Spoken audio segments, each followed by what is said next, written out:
close my eyes, I see in front of me. I still can hear your voice calling out my name. And I remember all the stories you told me. I miss the time you were around. I miss the time you were around. But I'm so grateful for every moment I spend with you. 'Cause I know life is not forever.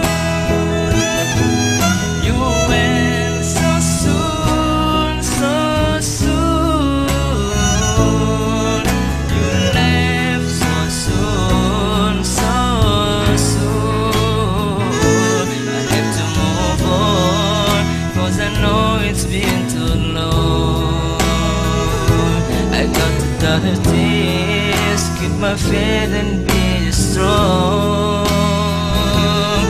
I try to make it all, keep my faith and be strong. I see you in my dreams, when I wake up you are gone. I see you in my dreams, when I wake up you are gone.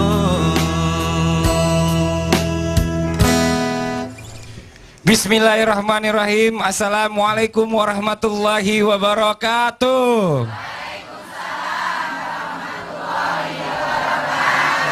Jamaah. Oh jamaah. Alhamdulillahirrabbilalamin. Assalatu wassalamu ala asrafil anbiya wa mursalin wa ala alihi wa sahbihi ajmain amma ba'du. Alhamdulillah hari ini kita ketemu lagi di Islam Itu Indah. Seneng banget. Sebelumnya saya mau tanya dulu nih, hari ini ibu-ibu dari mana ini Bu? Dari Jepara, semuanya dari Jepara. Ada yang dari Tangerang. Jepara bapak-bapak dari mana nih Pak? Dari Jepara. Waduh, Jepara itu terkenal dengan ukirannya. Iya, dari Jepara kan jauh. Naik apa Pak ke Jepara Pak? Ke Jepara ke sini. Dari Jepara ke sini naik apa Pak? Iya. Naik bis berapa jam? Naik bis pariwisata. Berapa jam? Berangkat jam? Jam 5 pagi berangkatnya kemarin. Allahu Akbar. Berapa jam tuh Bu totalnya? 12 jam. 12 jam sampai sekarang live ini. Alhamdulillah. Masya Allah. Nah, sekarang hari ini kita sudah kedatangan bintang tamu juga Ustazah Oki. Bintang tamunya ini pemain sinetron, tapi udah pakai hijab. Sudah berhijrah. Nih sebelah kiri saya nih. Assalamualaikum Soraya. Waalaikumsalam warahmatullahi wabarakatuh. Soraya Larasati, tepuk tangan dong Bu. Apa kabar ibu-ibu? Alhamdulillah ya. Nih, saya mau ngobrol-ngobrol juga sama ibu-ibu nih sebelum nanti kita ngobrol-ngobrol banyak sama Soraya Larasati. Bu, Ibu sadar nggak Bu, zaman dulu waktu kita kecil, waktu kita muda suka ngomong yang enggak-enggak. Suka ngomong enggak-enggak gini Ustazah Oki, kalau misalnya sih, ada orang ngomong sama kita, gitu. Kamu ngambil handphone saya ya? Enggak gitu kan. Terus? Aku nggak ngambil handphone kamu. Sumpah biar sambar geledek tetangga saya gitu. Waduh. Jangan saya juga ya kan. Bener nggak? Iya. Kadang-kadang kalau anak-anak muda yang di rumah nih, anak-anak nih kalau main sumpah-sumpahan. Nanti ketabrak truk lah, ketabrak bajai. Aduh, jangan gitu, serem deh. Ya, pengen mati tapi sebenarnya pasti kalau disuruh mati, ada yang mau mati nggak Bu hari ini? Nggak ada ya Bu ya? Katanya kan mati itu kan bagus loh, langsung ketemu sama Allah ya. Untuk orang yang beriman. Untuk orang yang beriman. Mas Adli gimana? Kan ini rindu pengen ketemu Allah. Rindu pengen ketemu Allah, tapi kalau jadi sekarang udah siap. Insya Allah kalau siap. Insya Allah siap. Insya Allah, Masya Allah. Masya Allah. Tapi sebelum saya agak ragu gitu ya Insya Allah, kayaknya ya. Insya Allah saya siap, tapi sebelumnya Ustazah Oki dulu kan. Keringat dingin kayaknya dia. Ya. Kalau Ayah gimana ya? Kalau aku meninggal sih emang udah takdir dari Allah ya. Tapi kalau hati sih memang sih nggak ada yang siap manusia ya. Betul. Pokoknya aku berbuat sebaik mungkin deh. Insya Allah beribadah sebenar-benar setulus-tulusnya sama Allah. Mudah-mudahan sih pas dipanggil kita benar-benar siap gitu. Nah, kalau bisa sih pas meninggalnya kita dalam keadaan husnul khotimah. Amin. Itu yang paling penting Ibu ya. Karena Allah itu kan melihat nanti kan di akhirnya katanya Ustazah Oki, Pak Ustadz Maulana. Sebentar. Pak Ustadz Maulana saya ngomongin Pak Ustadz Maulana, saya jadi baru ingat. Hari ini Pak Ustadz Maulana mohon maaf buat jamaah semua. Ya, Ibu-ibunya iya Bu. jauh-jauh ada pengen tugas ketemu Pak Ustaz Ustadz ya. Maulana. Semalam itu kebetulan ada acara 2 tahun meninggalnya Guru Tak. Guru Tak itu gurunya kita, gurunya Pak Ustadz Maulana. Gurunya Pak Ustadz Maulana udah 2 tahun meninggal, semalam ada haul. Nah kebetulan juga hari ini Ustadz Maulana juga mau ada acara itu 40 hari uminya yang meninggal kemarin. Masya Allah. Ya Bu ya, jelas ya Bu ya.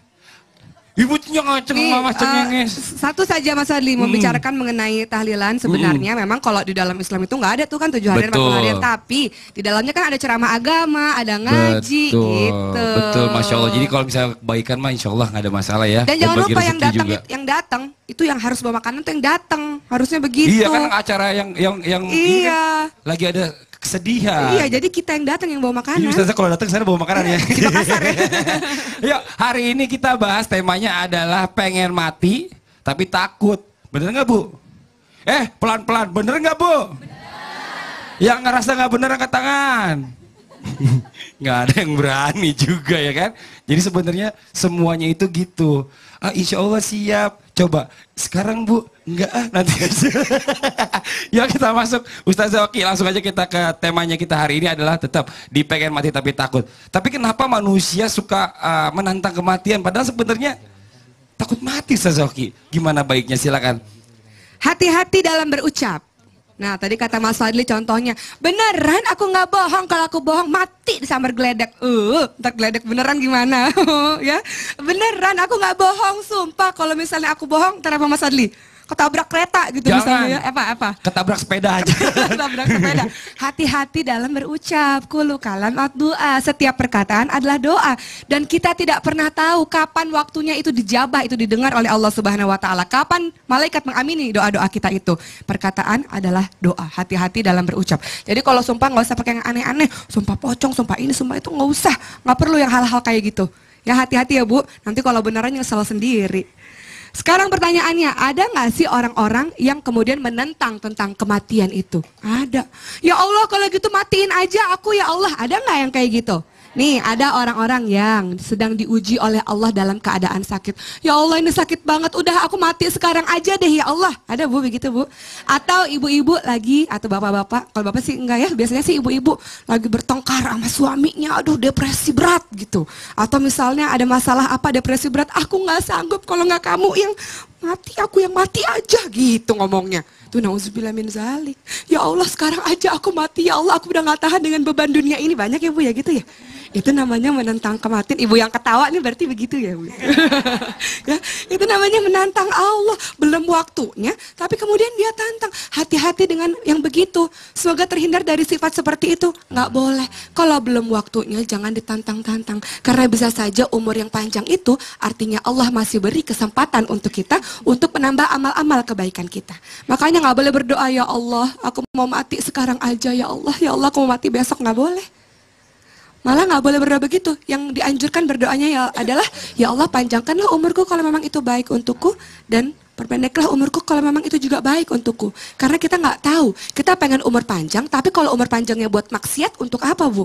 Malah tambah-tambah dosa. Kita pengen umur panjang yang barokah.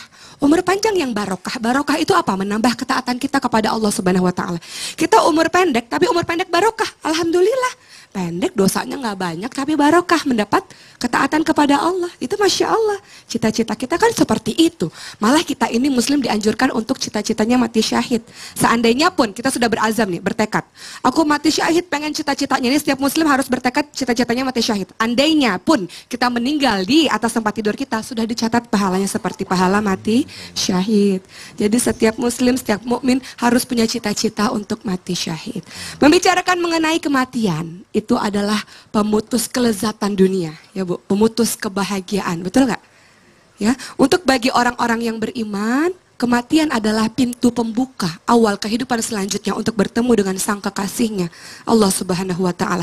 Tapi bagi orang-orang yang durhaka pada Allah, kematian itu menjadi sesuatu yang mencelakakan dirinya, karena dia akan diazab nanti, belum ke neraka, sudah diazab di kuburnya. Kuburnya dipersempit, kuburnya digelapkan. Makanya kalau doa kan kita suka doa, ya Allah terangkanlah kubur lebarkanlah kubur, lapangkanlah kubur gitu ya Bu. Karena di dalam kubur itu tulang belulang kita bagi orang-orang yang durhaka pada Allah, tulang-tulang kita ini akan remuk. Kenapa? Karena kuburannya sempit. Takut untuk mati, sebenarnya boleh nggak sih? Fitrah nggak sih? Silakan saja, itu adalah fitrah. Kan Allah bilang, Allah berfirman dalam surat Al-Baqarah 155, walana beluan nakum bisyai'im minal khauf. Allah akan menguji kita dengan rasa ketakutan. Kenapa sih ada orang yang takut? Ketakutan biasanya terjadi karena ia kurang paham terhadap sesuatu. Contoh, aduh takut nih ujian, takut nggak lulus, kurang persiapannya. Betul Bu? Lagi mau bawa mobil, aduh takut nih, takut ketabrak karena sebab kebodohannya, kurang latihannya, kurang persiapannya. Begitu pula dengan orang-orang yang takut dengan mati adalah orang-orang yang kurang persiapannya. Ya Bu ya, kalau dia sudah persiapkan dengan baik, maka dia nggak takut lagi dengan mati. Contoh, orang yang matinya mendadak. Mau Bu, mati mendadak Bu? Kalau matinya mendadak dalam keadaan lagi sholat, makanya mati itu sesuai dengan kebiasaan kita. Kebiasaan kita sholat tahajud nanti dimatikan oleh Allah Subhanahu Wa Taala dalam keadaan walaupun mati mendadak tapi husnul khotimah. Tapi kalau kebiasaannya minum khamar, kebiasaannya main catur misalnya, nanti matinya skak gitu. Yang diucapkan bukan la ilaha illallah tapi skak gitu. Karena mati sesuai kebiasaan kita Mas Jadi Adli. intinya sebenarnya kalau misalnya kita bicara masalah mati atau kita siap atau nggak siap tergantung dari persiapannya Ustaz Oki Dan ya. orang-orang yang sakit biasanya persiapannya jauh lebih banyak dibanding orang-orang yang sehat Allah. dalam menghadapi kematian. Jadi yang sakit bersyukurlah karena punya banyak waktu untuk bertaubat kepada Allah. Amin. Dan mengingat kematian. Masya Allah, Masya Allah. Nih buat yang di rumah nanti kita kasih kesempatan juga untuk bertanya langsung sama Ustaz Oki dan juga ada Ustaz Syam di sini. Langsung aja telepon ke 791877700 untuk di Jabodetabek. Untuk di luar Jabodetabek di 021791877711. Setelah ini kita akan kembali mendengarkan tausiah dari Ustaz Oki tentang bagaimana mengingat kematian agar meningkatkan ketakwaan kita. Tetap di Islam itu Indah. Jamaah! Oh jamaah! Alhamdulillah.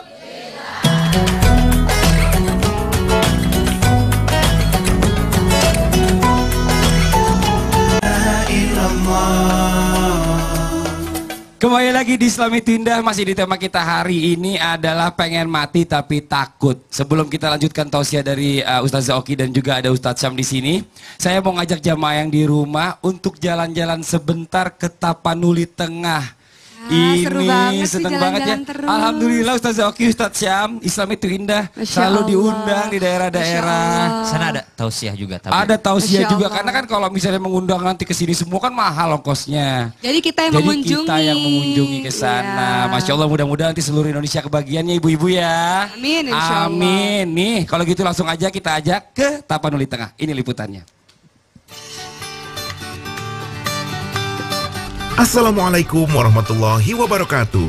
Jamaah Islam itu Indah, kali ini Ustadz Maulana dan Fadli berkesempatan bersilaturahmi ke kota Tapanuli Tengah. Kota yang dijuluki negeri sejuta pesona ini tidak hanya menyuguhkan keindahan alamnya saja, akan tetapi kota ini juga sangat mengangkat sejarah dalam penyebaran agama. Subhanallah, jamaah, antusias masyarakat Tapanuli untuk menyaksikan tausiah Ustadz Maulana pun dihadiri beribu-ribu jamaah. Jamaah, yang namanya dosa kadang manusia menyepelekan dosa. Kenapa?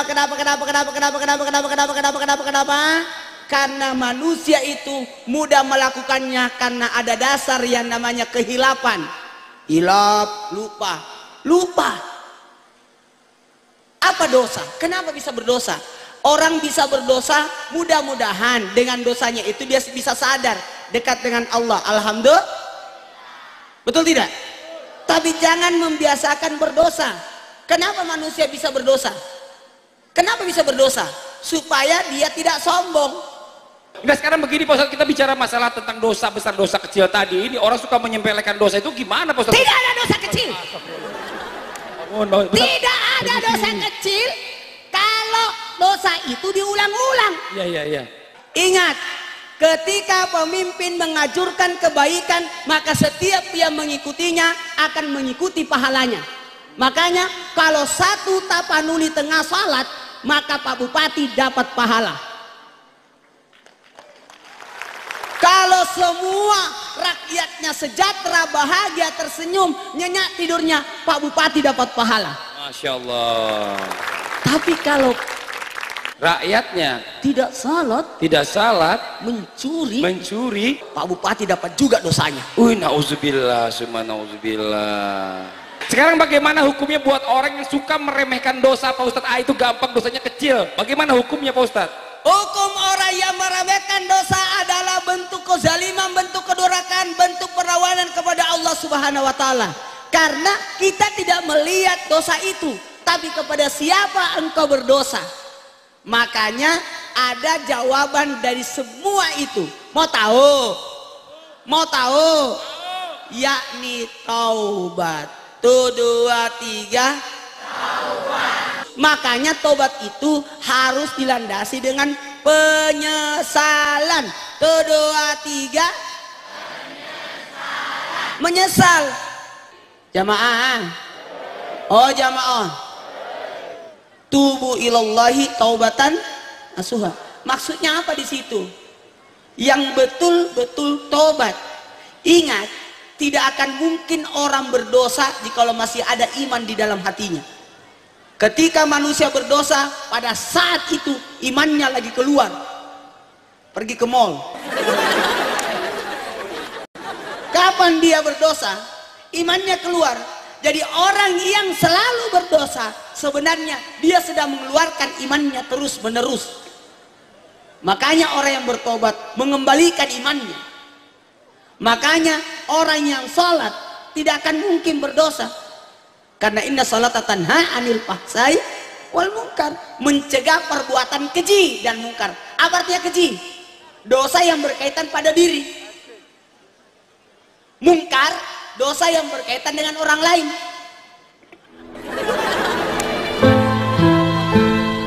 Jamaah, ada ilmu lagi nih yang akan disampaikan Ustadz.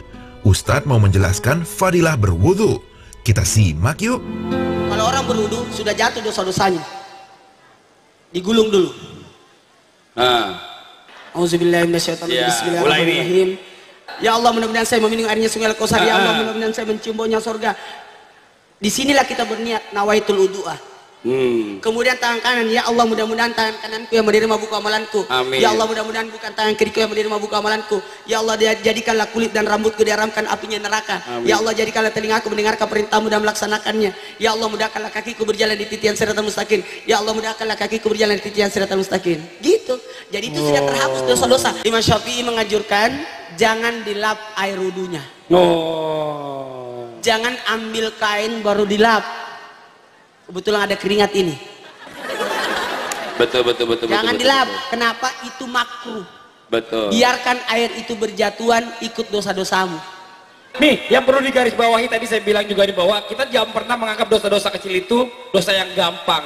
Karena kita menggampangkan akhirnya jadi kebiasaan, itu yang akhirnya jadi membuat kita gampang melakukan dosa. Yang kedua adalah jangan melakukan juga dosa kepada orang tanpa minta maaf. Tidak boleh kan diampuni. Kata Allah, ya Allah, ampuni dosaku, saya ambil tanahnya 1 meter. Kata Allah, kau tidak ambil, bukan saya kau kembalikan dulu, kau minta maaf. Masya Allah. Itu hati-hati loh. Nah, Pak Ustadz, sekarang kalau kita ambil hikmah dari pertemuan kita hari ini apa Pak Ustadz? Mohon izin. Jamaah. Ketika Ketika manusia berdosa, maka sebenarnya dia sudah merusak dirinya. Ibarat orang yang memasang paku di dinding, kemudian dia cabut lagi, dia pasang lagi, salah ini, cabut lagi, pasang lagi, cabut lagi, pasang lagi, amanlah. Kemudian dia berkata, saya tambal itu semua lubang-lubang bekas paku. Lihatlah hasilnya, lubang itu kelihatan kentaranya. Maka hati-hati. Dosa kecil ibarat debu, harusnya setiap hari dilap. Makanya Nabi istighfarnya 100 kali setiap hari.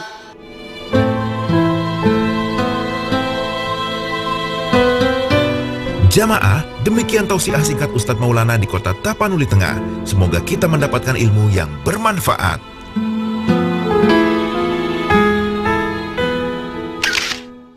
terima kasih banyak buat masyarakat Tapanuli Tengah yang udah hadir. Salam dari saya karena saya nggak sempat datang ke sana. Masya Allah, coba tadi lihat kan jamaahnya.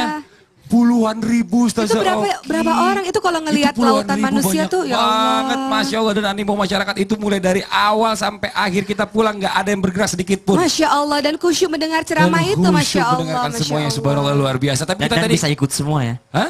Kematian turuan. Gitu ya. Tadi bukan cuma yang di sana, di sini juga ikut. Coba gimana, Bu? 1, 2, 3, kematian tuh ikutan. Yang di sana pada ngomong, sini juga ikutan, seru ya jadinya ya. Seru, salah satu yang membuat seru karena Ustadz Maulana membawakannya Betul. mengasyikkan. Nah, tadi kita gitu. juga ngebahas masalah sedikit tentang berbuat dosa dan menyepelekan dosa. Kalau menurut Ustaz Oki, Iya, apa yang betul. menyebabkan seperti itu? Banyak orang mengatakan, ini dosa kecil, ntar juga istighfar langsung diampuni. Tapi tidak ada dosa kecil kalau dilakukan terus-menerus. Nauzubillah. Dan tidak ada dosa besar kecuali dengan istighfar.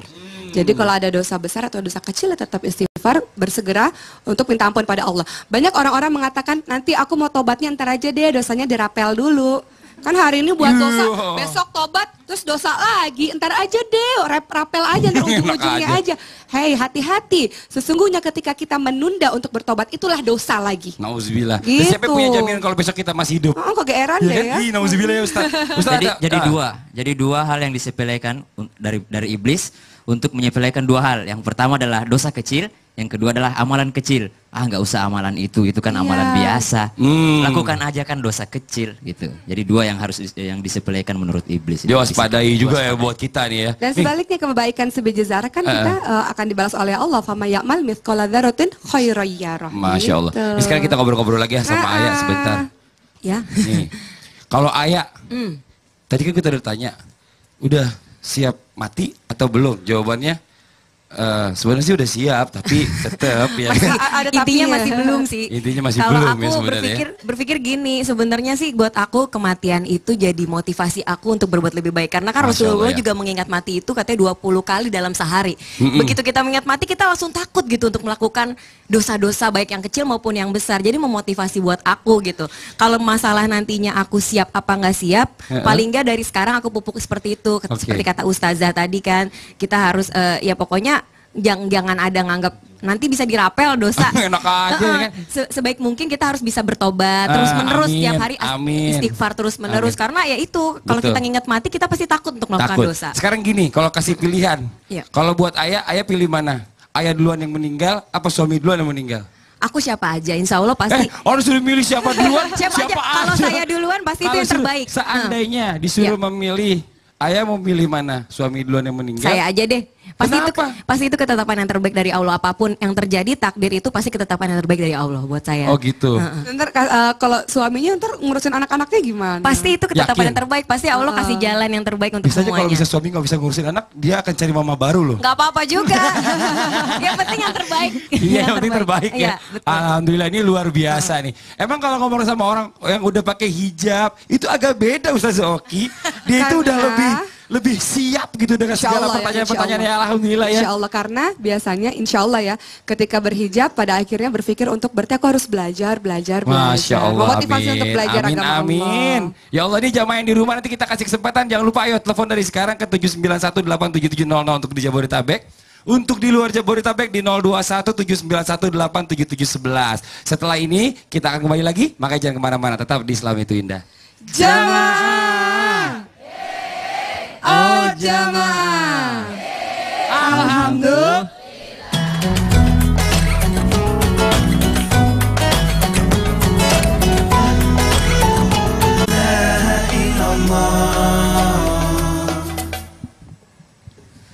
أعوذ بالله من الشيطان الرجيم بسم الله الرحمن الرحيم كل نفس ذائقة الموت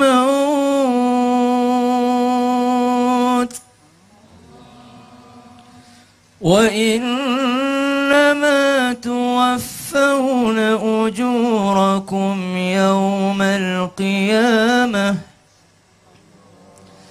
فمن زحزح عن النار وأدخل الجنة فقد فاز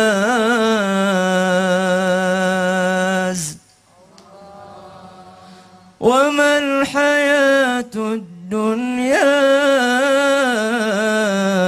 إلا متاع الغرور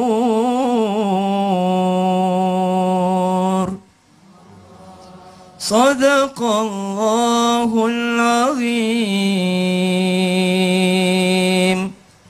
Subhanallah, kalau kita dengar ayat suci Al-Quran itu benar-benar hati kita kayaknya gitu ya. Bergetar, itulah ciri orang Bergetar ya. beriman. Masya Allah. Itu kalau boleh sedikit dijelaskan ini arti dari ayat yang tadi dibacakan.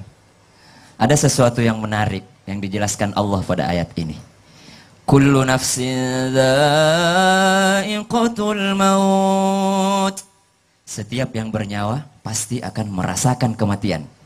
Allah tidak mengatakan setiap yang bernyawa pasti mati. Tapi Allah mengatakan setiap yang bernyawa pasti merasakan. 1, 2, 3. Merasakan. Maaf Ustadz. Ya, pasti merasakan kematian. Ini artinya bahwa mati itu ada rasanya. Mati ada rasanya. Sebuah riwayat menceritakan pada zaman Nabi Isa alaihissalam pernah dibangkitkan seorang mati oleh Nabi Isa atas izin Allah Subhanahu wa taala. Setelah dibangkitkan, bertanyalah orang mati ini, "Wahai manusia, apa yang kalian inginkan dariku sehingga kalian membangkitkan aku dari kematianku?" Lalu Nabi Isa bertanya kepada orang mati itu, "Kami hanya ingin tahu bagaimana rasanya sakaratul maut. Bagaimana rasanya kematian itu?" Lalu sang mayat tadi bertanya, "Tahun berapa sekarang?" "Tahun sekian," menurut orang-orang itu. Lalu kata si mayat, "Sudah kurang lebih 300 tahun berarti saya meninggal dunia. Berarti sudah lebih 300 tahun saya merasakan sakaratul maut. Dan rasanya kematian itu masih terasa sampai sekarang." 300 tahun sakitnya masih terasa sampai sekarang. Menurut pengakuan. Jadi haruslah kita takut akan mati itu sebenarnya sangat bagus untuk menjaga diri daripada amalan-amalan yang dilarang oleh Allah Subhanahu wa taala. Wa likulli ummatin ajal fa idza jaa ajaluhum la yastakhiruna sa'ah la yastakhiruna sa'atan wa la yastaqdimun. Kalau ajal sudah datang, tidak akan terlambat sedetik pun dan tidak akan maju sesaat pun. Jadi selalu berhati-hati dalam melangkah. Masya Allah, kita semakin memantapkan hati seharusnya persiapan-persiapan kita, karena memang ajal itu tadi Ustaz bilang tidak akan dibutuhkan walaupun cuma hanya sedetik, dan nggak akan pernah dimajukan juga walaupun cuma sesaat. Dan kalau kita sembunyi pun tetap aja kalau sudah kata Allah waktunya sudah mati, ya mati pada saat Subhanallah. Ini buat jamaah yang di rumah, kita masih punya tayangan dari Tapanuli Tengah tentang kematian. Saya sempat jalan-jalan juga di sana, ada satu makam. Mungkin untuk lebih jelasnya lagi, jamaah yang di studio dan juga di rumah, langsung aja kita lihat tayangan berikut ini. Jamaah, selain mengunjungi kota Sibolga Tapanuli Tengah, Ustadz dan Fadli juga berkesempatan mengunjungi pemakaman yang berada di kota Barus. Perjalanan menuju makam, desa terlihat sederhana dan serasa tak ada yang istimewa untuk lokasi pemakaman yang memiliki nilai sejarah tinggi bagi negeri ini. Ini salah satu makam bersejarah yang berada di Tapanuli Tengah, makam Mahligai. Kata Mahligai berasal dari Al-Mahligai yang artinya pendatang. Yang berbeda dari makam Mahligai ini adalah bentuk ragam hias yang berbentuk kubah dan kaligrafi, serupa dengan yang ada di Persia. Inilah sebuah pemakaman, komplek pemakaman Mahligai yang di atas bukit, tepatnya di desa Dekat Kecamatan Barus. Nah, inilah dulu merupakan sebuah tempat perkumpulan atau sebuah koloni para saudagar Arab yang datang ke Barus. Nah, ini kan di bawah bukit Mahligai ini kan laut dulu. Laut. Oh, di laut. Ini kan laut. Nah, inilah pinggiran laut. Pada Di sini pinggiran laut. Pinggiran laut. Nah, disinilah para kapal-kapal saudagar itu bersandar. Ali karamallahu wajh pernah diperintahkan untuk menghancurkan kuburan yang melewati 1 jengkal dindingnya. Karena tidak boleh dibangunkan bangunan sebagaimana orang-orang terdahulu membangunkan untuk ditempati tempat ibadah di dalamnya. Karena tidak boleh salat di kuburan. Tidak boleh salat, dijadikan tempat ibadah nggak bisa. Kemudian ibaratnya bagaimana dengan kuburan yang sekarang ada di masjid dan sebagainya. Sebenarnya itu adalah tempat ibadah, kemudian ada di situ kuburan dikuburkan. Bukan berarti kuburan itu yang dijadikan masjid, kebetulan saja dekat. Kemudian mengenai dengan adanya batu nisan adalah sebagai tanda bahwa di sini kuburnya siapa. Mudah-mudahan orang masih ingat terus untuk mengingatkan dan menghargai. Hargailah orang-orang yang ada di kubur itu sebagaimana mereka ada di situ. Makanya dilarang nginjak kuburan. Waduh, sebentar Pak Ustadz, ini jangan kuburan nih. Dilarang, bisa jadi ada kuburan di sini. Kan ada 200. Iya, bisa jadi karena ratusan dia tidak tahu kan apa. Dan ada 200 kan kuburan di sini, diperkirakan ada 200. Jadi kita harus hati-hati, makanya hargailah mereka. Mereka itu makhluk hidup. Artinya pernah hidup. Dalam artian kita menghargai mereka. Betul. Kemudian dalam artian juga batu nisan itu, mohon maaf, jangan jadikan sembahan dan sebagainya. Masya Allah. Tadi bicara masalah tentang pengingat tanda kematian Pak Ustadz. Gini, kalau berbicara tentang kuburan itu sebagai untuk mengingat kematian. Betul. Karena dengan kita ziarah kubur, kita akan mengingat akan adanya alam setelah dunia ini. Alam kubur, alam barza, alam penantian, alam menuju ke alam berikutnya lagi untuk pendekatan diri kepada Allah. Makanya di dalam kubur itu ada nikmat kubur, ada siksa kubur. Dengan adanya mengingat seperti itu, otomatis orang tidak akan melakukan kemaksiatan. Justru akan mengingat kepada Allah Subhanahu wa taala dengan banyak-banyak berziarah kubur. Sebelumnya gini Pak Ustadz, kita kasih hadiah dulu Pak Ustadz. Al-Fatihah mungkin apa doanya untuk para syuhada yang ada di sini. Syuhada di sini, yang jelas mereka bisa jadi lebih mulia ibadahnya. Amin, amin ya Allah, amin. Al-Fatihah. Nah jamaah, semoga kita senantiasa menjadi manusia yang selalu mengingat kematian. Jamaah, oh jamaah, alhamdulillah.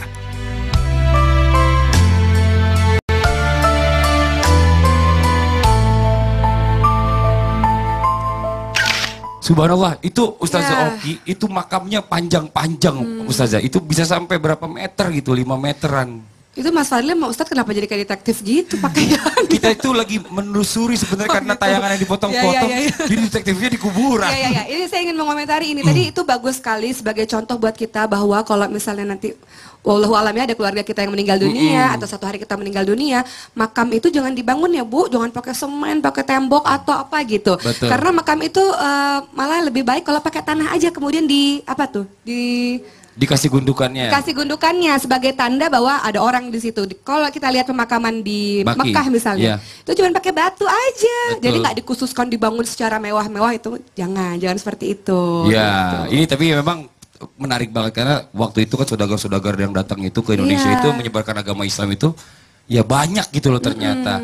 Makanya kita menziarahinya. Masya Allah. Boleh Kiki tadi udah gemes mau nanya deh Kiki. Silakan Kiki. Ya, Ustazah saya mau tanya. Tadi kan Ustaz Syam cerita tentang yang 300 tahun dia sebenarnya merasakan di akhirnya sakitnya selama 300 tahun masih itu. Terasa. Apakah ada hubungannya antara di surat An-Nazi'at ayat 1 dan 2 malaikat yang mencabut dengan keras nyawa dan juga lembut dan seperti itu? Apakah orang yang dicabutnya secara lembut apabila akankah merasakan sakit yang sama seperti Ustadz bilang pada saat selanjutnya seperti itu, apakah beda antara yang dicabutnya keras dan lembut seterusnya gitu? Rasulullah saja merasakan sakit ketika dicabut nyawanya. Ini Rasulullah, apalagi kita manusia biasa. Tapi jangan katakan ketika melihat orang yang dicabut nyawanya ketika sakaratul maut, dia merasakan kesakitan. Jangan katakan, dosa apa orang ini waktu hidup dulu ini. Pasti sering menyakiti tetangga orang ini. Atau kalau ketika meninggal matanya melek terus kita bilang, ini pasti orangnya begitu begini gitu. Jangan begitu, nggak boleh. Harus husnuzon. Karena ada sebuah hadis qudsi juga mengatakan bahwa sisa-sisa dosa hambaku akan aku berikan, akan aku bersihkan ketika dia sakaratul maut, supaya nanti di akhirat sudah bersih. Jadi tidak selamanya orang yang merasakan kesakitan itu bahwa orang yang berdosa, orang yang zalim. Walaupun ada ayatnya, walau tara idhil zalimuna fi ghamaratil maut wal malaikatu basitu aydihim. Dan lihatlah orang-orang zalim ketika malakul maut datang kepadanya, lalu malakul maut mengapalkan tangannya dan memukul wajahnya. Akhriju anfusakum, keluarlah nyawanya, keluarlah nyawanya. Betapa sakitnya bisa dibayangkan, tidak hanya 300 tahun. Dan orang yang kafir itu ketika dia mau dicabut nyawanya, diperlihatkan tempatnya di neraka, sudah berasa, dia merasa kalau saya sudah di neraka. Nah, sebaliknya kalau orang yang baik amal solehnya, orang yang beriman kepada Allah, sebelum dicabut nyawanya diperlihatkan surga, diperlihatkan taman-taman surga, sehingga dia merasa bahwa dia sudah di surga, padahal belum. Ya. Amin, insya Allah. Sakaratul maut belum sampai di situ saja, karena ada step selanjutnya, yaitu yang namanya alam barzah, alam kubur. Ini lagi-lagi ada siksaannya bagi orang-orang yang durhaka pada Allah, ya tadi itu, bahwa dipersempit kemudian dihancurkan tulang belulang. Nauzubillah, semua nauzubillah. Ya Allah, dengerin kematian tuh merinding terus ya. Mudah-mudahan mulai hari ini ayo semuanya yuk persiapkan lagi semuanya lebih baik lagi. Mudah-mudahan pada saat kita dipanggil kita sudah siap semuanya ya. Nah, ini buat jamaah yang di rumah juga ini, ayo silakan telepon ke sini untuk bertanya langsung kepada Ustazah Oki dan juga Ustaz Syam. Telepon aja ke 791877000 untuk Jabodetabek. Untuk di luar Jabodetabek di 0217918711. Setelah ini kita akan mendengarkan tausiah dari Ustazah Oki tentang bagaimana mengingat kematian agar kita meningkatkan ketakwaan. Tetap di Islam itu Indah. Jamaah! Oh jamaah! Alhamdulillah.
Masya Allah, Nas menyanyikan lagu yang diambil liriknya dari surat Al-Anbiya ayat 35. Kullu nafsin dha'iqatul maut wa nabluukum bisyarri wal khairi fitnah, bahwa setiap manusia yang bernyawa pasti akan mati. Allah menguji kita dalam keadaan baik maupun dalam keadaan yang buruk. Jadi kalau dalam keadaan baik berarti itu ujian, kufur nikmat atau tidak. Pun dalam keadaan buruk tentu saja itu juga ujian, apakah kita mendekat dari Allah atau kita malah marah-marah sama Allah Subhanahu wa taala. Baik, membahas mengenai kematian. Bagaimana mengingat mati bisa meningkatkan ketakwaan kita. Saya tanya kepada ibu-ibu, bapak-bapak di sini, jemaah semua yang ada di rumah, pernah nggak mati? Pernah mati? Pernah merasakan mati? Masa? Yakin? Ibu, bapak pernah merasakan mati nggak? Mas Adli pernah? Tidur. Mas Adli pernah, betul. 2 juta rupiah buat saya. Betul. Di dalam surat Az-Zumar ayat 42 memang disebutkan seperti itu, bahwa Allah Subhanahu wa taala itu menahan jiwa orang yang mati. Kemudian Allah Subhanahu wa taala menahan juga jiwa-jiwa orang yang tidur. Tapi orang yang mati ini ditahan oleh Allah, orang-orang yang tidur jiwanya dikembalikan lagi. Itulah kita. Makanya nasihat untuk saya pribadi, pernah ngelihat ada orang yang mati pas lagi tidur, nggak bangun-bangun, Bu? Pernah? Itu sama Allah jiwanya ditahan, nggak dibalikan lagi ke raganya. Makanya dianjurkan setiap sebelum tidur itu berwudu dalam keadaan suci. Kita nggak pernah tahu kapan kita dipanggil oleh Allah Subhanahu wa taala. Jadi itu salah satu cara untuk mempersiapkan tentang kematian. Kata Rasulullah SAW, orang yang paling cerdas adalah orang yang senantiasa ingat pada kematian dan mempersiapkan bekal untuk menghadapi kematian. Ingat tadi, kullu nafsin dha'iqatul maut. Setiap yang bernyawa pasti akan mati. Tidak peduli anak-anak, tidak peduli orang tua, sakit, sehat. Betapa banyak orang-orang sehat kemarin baru ngobrol sama kita, ternyata kita sudah dapat berita duka. Banyak ya Bu ya? Banyak. Sekarang pertanyaannya, bagaimana cara mengingat mati supaya meningkatkan ketakwaan kita? Pertama adalah jangan memperpanjang angan-angan. Orang-orang yang angan-angannya panjang itu merasa bahwa hidupnya masih 1000 tahun lagi. Sehingga ia lalai, punya waktu luang, lalai. Dikasih nikmat sehat oleh Allah Subhanahu wa Ta'ala, lalai. Masa muda, lalai. Itu adalah orang-orang yang lalai. Panjang angan-angannya, dia nggak tahu, nggak pernah tahu. Nggak sadar bahwa siapa tahu bahwa Allah akan mencabut nyawanya. Ingat bahwa malaikat maut, Bu, Pak, setiap hari memandang wajah kita di depan hadapan kita itu 70 kali dalam waktu 24 jam. Makanya malaikat maut ini bilang, aku tuh heran sebenarnya sama manusia-manusia. Kok dia masih bisa sih tertawa terbahak-bahak, padahal setiap hari aku mendatanginya sebanyak 70 kali. Malaikat maut, kita aja yang gak bisa lihat, Bu. Kalau kita lihat kita takut kali, lari. Ya, malaikat maut heran pada orang-orang yang senantiasa tertawa terbahak-bahak. Itulah orang-orang yang panjang angan-angannya. Menjadikan kehidupan seperti senda gurau saja, permainan saja. Dia gak tahu kemana dia akan kembali.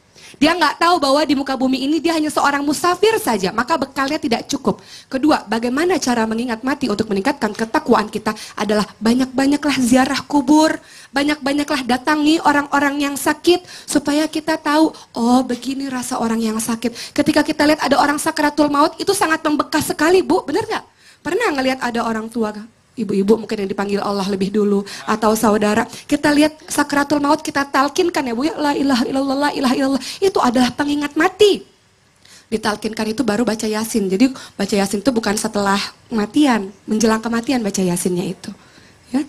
Jadi kalau kita ziarah kubur juga, tujuan ziarah kubur apa? Tujuan ziarah kubur bukan untuk minta-minta sama yang mbah, minta mbah tolong aku mbah, bukan. Tujuan ziarah kubur adalah salah satunya mengingat mati, bahwa kelak kita akan menyusul mereka, bahwa kelak kita juga akan berada di dalam kubur tersebut. Kemudian yang ketiga apa? Cara supaya kita bisa mengingat mati. Ingat, untuk meningkatkan ketakwaan bahwa di muka bumi ini bukan tempat asal kita. Tempat asal kita adalah di syurganya Allah Subhanahu wa Ta'ala, sebagaimana tempat nenek moyang kita Nabi Adam alaihissalam dan Siti Hawa. Makanya ada surat indah, saya selalu mengatakan ini surat favorit saya, ya ayuhan nafsul mutmainnah, irji'i ila rabbiki radiyatan mardiyah, fadkhuli fi ibadi wadkhuli jannati. Tahu Bu artinya, Bu? Wahai jiwa-jiwa yang tenang, kembalilah kepadaku dengan hati yang ridho dan diridhoi olehnya. Masuklah ke dalam golongan hamba-hambaku dan masuklah ke dalam syurgaku. Itu tempat abadi kita, itu tempat asal muasal kita. Dengan mengingat ketiga hal tadi, insya Allah mudah-mudahan kita menjadi sepandai-pandainya orang, yaitu orang yang senantiasa ingat akan mati. Masya Allah, amin, amin ya rabbal alamin. Nih jamaah yang di studio nih, sebelum yang di rumah nanti kita kasih kesempatan. Ayo yang di studio yang ada yang mau ditanyakan sama Ustazah dan juga Ustadz, boleh silakan angkat tangannya, ayo. Ayo silakan. Sebentar, mana? Oh ini dulu nih Ibu nih. Iya silakan Ibu, mohon izin. Duduk aja Ibu. Assalamualaikum warahmatullahi wabarakatuh. Waalaikumsalam warahmatullahi wabarakatuh. Ustazah, saya mau tanya, nama Ibu Agus Salim dari Jepara. Begini Ustazah, suami saya saat ini kan sedang sakit-sakitan. Apabila beliau sakit pasti bukannya berdoa tapi mesti pesan-pesan sesuatu, antara lain tentang keduniawian, yaitu rumah yang sudah kita punyai, kendaraan dan lain-lain jangan dijual dulu. Nah kadang kalau beliau itu merasa mengeluh seperti itu, merasa berpesan seperti itu, saya kadang merasa jengkel dan sebel. Nah pertanyaan saya, apakah sikap saya itu berdosa dengan mempunyai sifat sebel seperti itu? Yeah. Yang kedua, tadi Ustazah mengatakan bahwa salah satu cara mempersiapkan kematian adalah saat menjelang tidur kita berwudu. Nah, kita dalam keadaan suci ataupun mens, apakah dibolehkan untuk berwudu? Terima kasih. Assalamualaikum warahmatullahi wabarakatuh. Waalaikumsalam warahmatullahi wabarakatuh. Ada dua pertanyaan. Yang pertama tadi, suaminya itu kalau sakit selalu pesen-pesen, Bu, tanah tetangga tuh sebelah tuh jangan dijual karena bukan tanah kita, Bu. Jadi ibu itu suka kesel. Yang pertama itu, silakan dijawab dulu yang pertama Ustadz dan Ustazah. Silakan Ustazah dulu. وما الحياة الدنيا إلا متاع الغرور. Sesungguhnya kehidupan di dunia itu hanyalah menipu. Mana mungkin orang sudah mau mati masih mengingat tanah, masih mengingat rumah. Padahal sakaratul maut sudah di depan mata. Ya, diingatkan saja Bu ya untuk suaminya. Nah, terus Ustazah langsung satu lanjutkan. lagi, orang yang sakit itu adalah orang yang perlu kita bantu. Betul, Bu. Karena sebenarnya udah raganya sakit, jiwanya juga sakit, Bu, drop. Jadi semangatnya itu drop. Makanya orang-orang sekitar ini yang menjadi penguatnya. Jadi kalau ibu tanya, apakah saya berdosa? Kalau saya jangkel, jawabannya adalah dosa. 1, 2, 3. Dosa. Ibu, coba ibu yang sakit. Pasti kalau ibu sakit juga ibu akan mengeluh. Tapi kalau sakit boleh ngeluh loh. Boleh mengeluh. Jadi Boleh Rasulullah ngeluh. demam, aku lagi demam nih, boleh. Jadi yang sabar-sabar ibu. Yang ya, kedua gitu. langsung singkat aja Ustazah Oki, apakah dalam keadaan haid itu boleh juga berwudu? Gak apa-apa, wudu aja. Boleh gitu. Ibu, Wudu silakan. aja, nggak apa-apa. Sebentar Ustazah Oki, Ustadz dan juga jamaah yang ada di studio, saya udah terhubung langsung dengan Pak Ustadz nih menanyakan Iya. kabar yang ada di Makassar. Assalamualaikum Pak Ustadz. Pak Ustadz, Assalamualaikum. Waalaikumsalam warahmatullahi wabarakatuh. Pak Ustadz. Pak Ustadz, gimana kabarnya? Di sana acara selesai semua? Alhamdulillah, syukur. Acara Guruta gimana Pak Ustadz? Alhamdulillah sukses. Sukses ya. Nah ini persiapan buat acara 40 harinya Umi, bagaimana pengajian Pak Ustadz?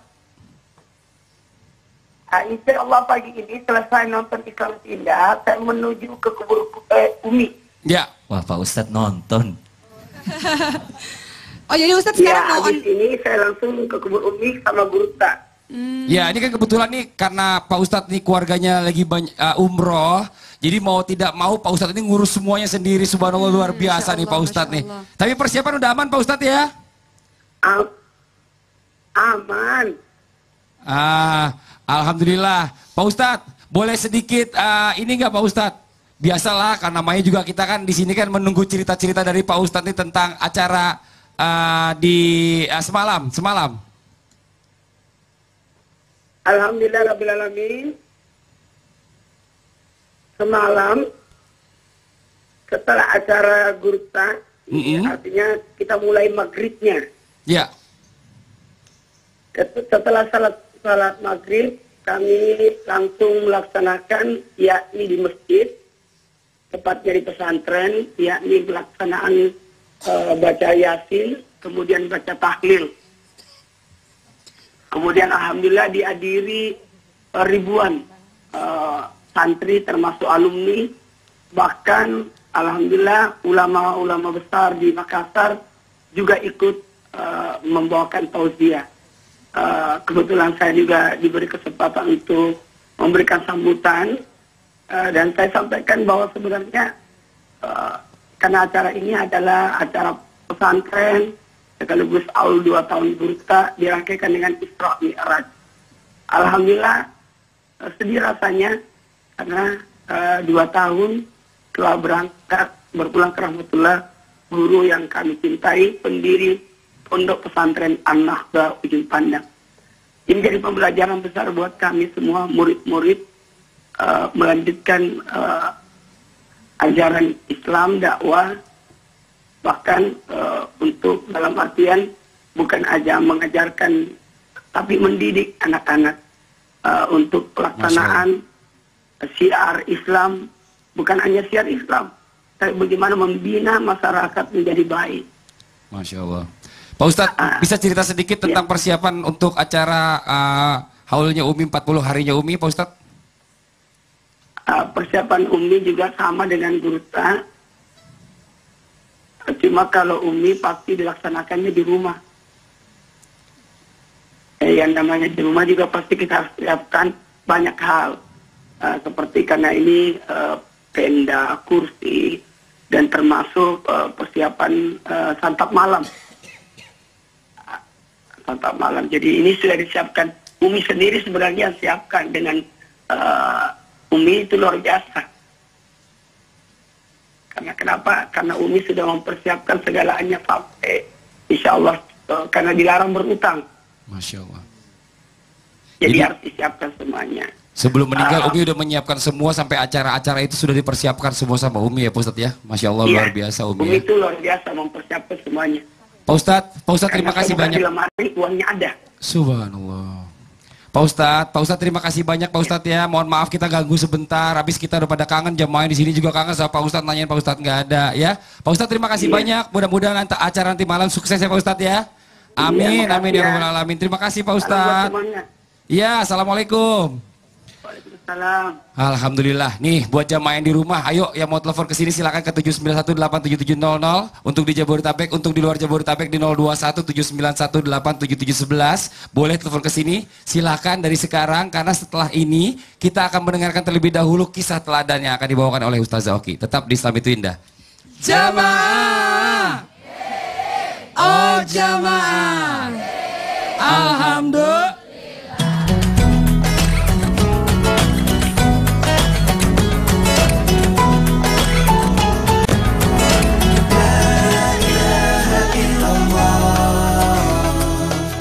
Hari ini kita akan sama-sama mendengar kisah kematian orang-orang yang dicintai oleh Allah dan orang-orang yang dibenci oleh Allah Subhanahu wa taala.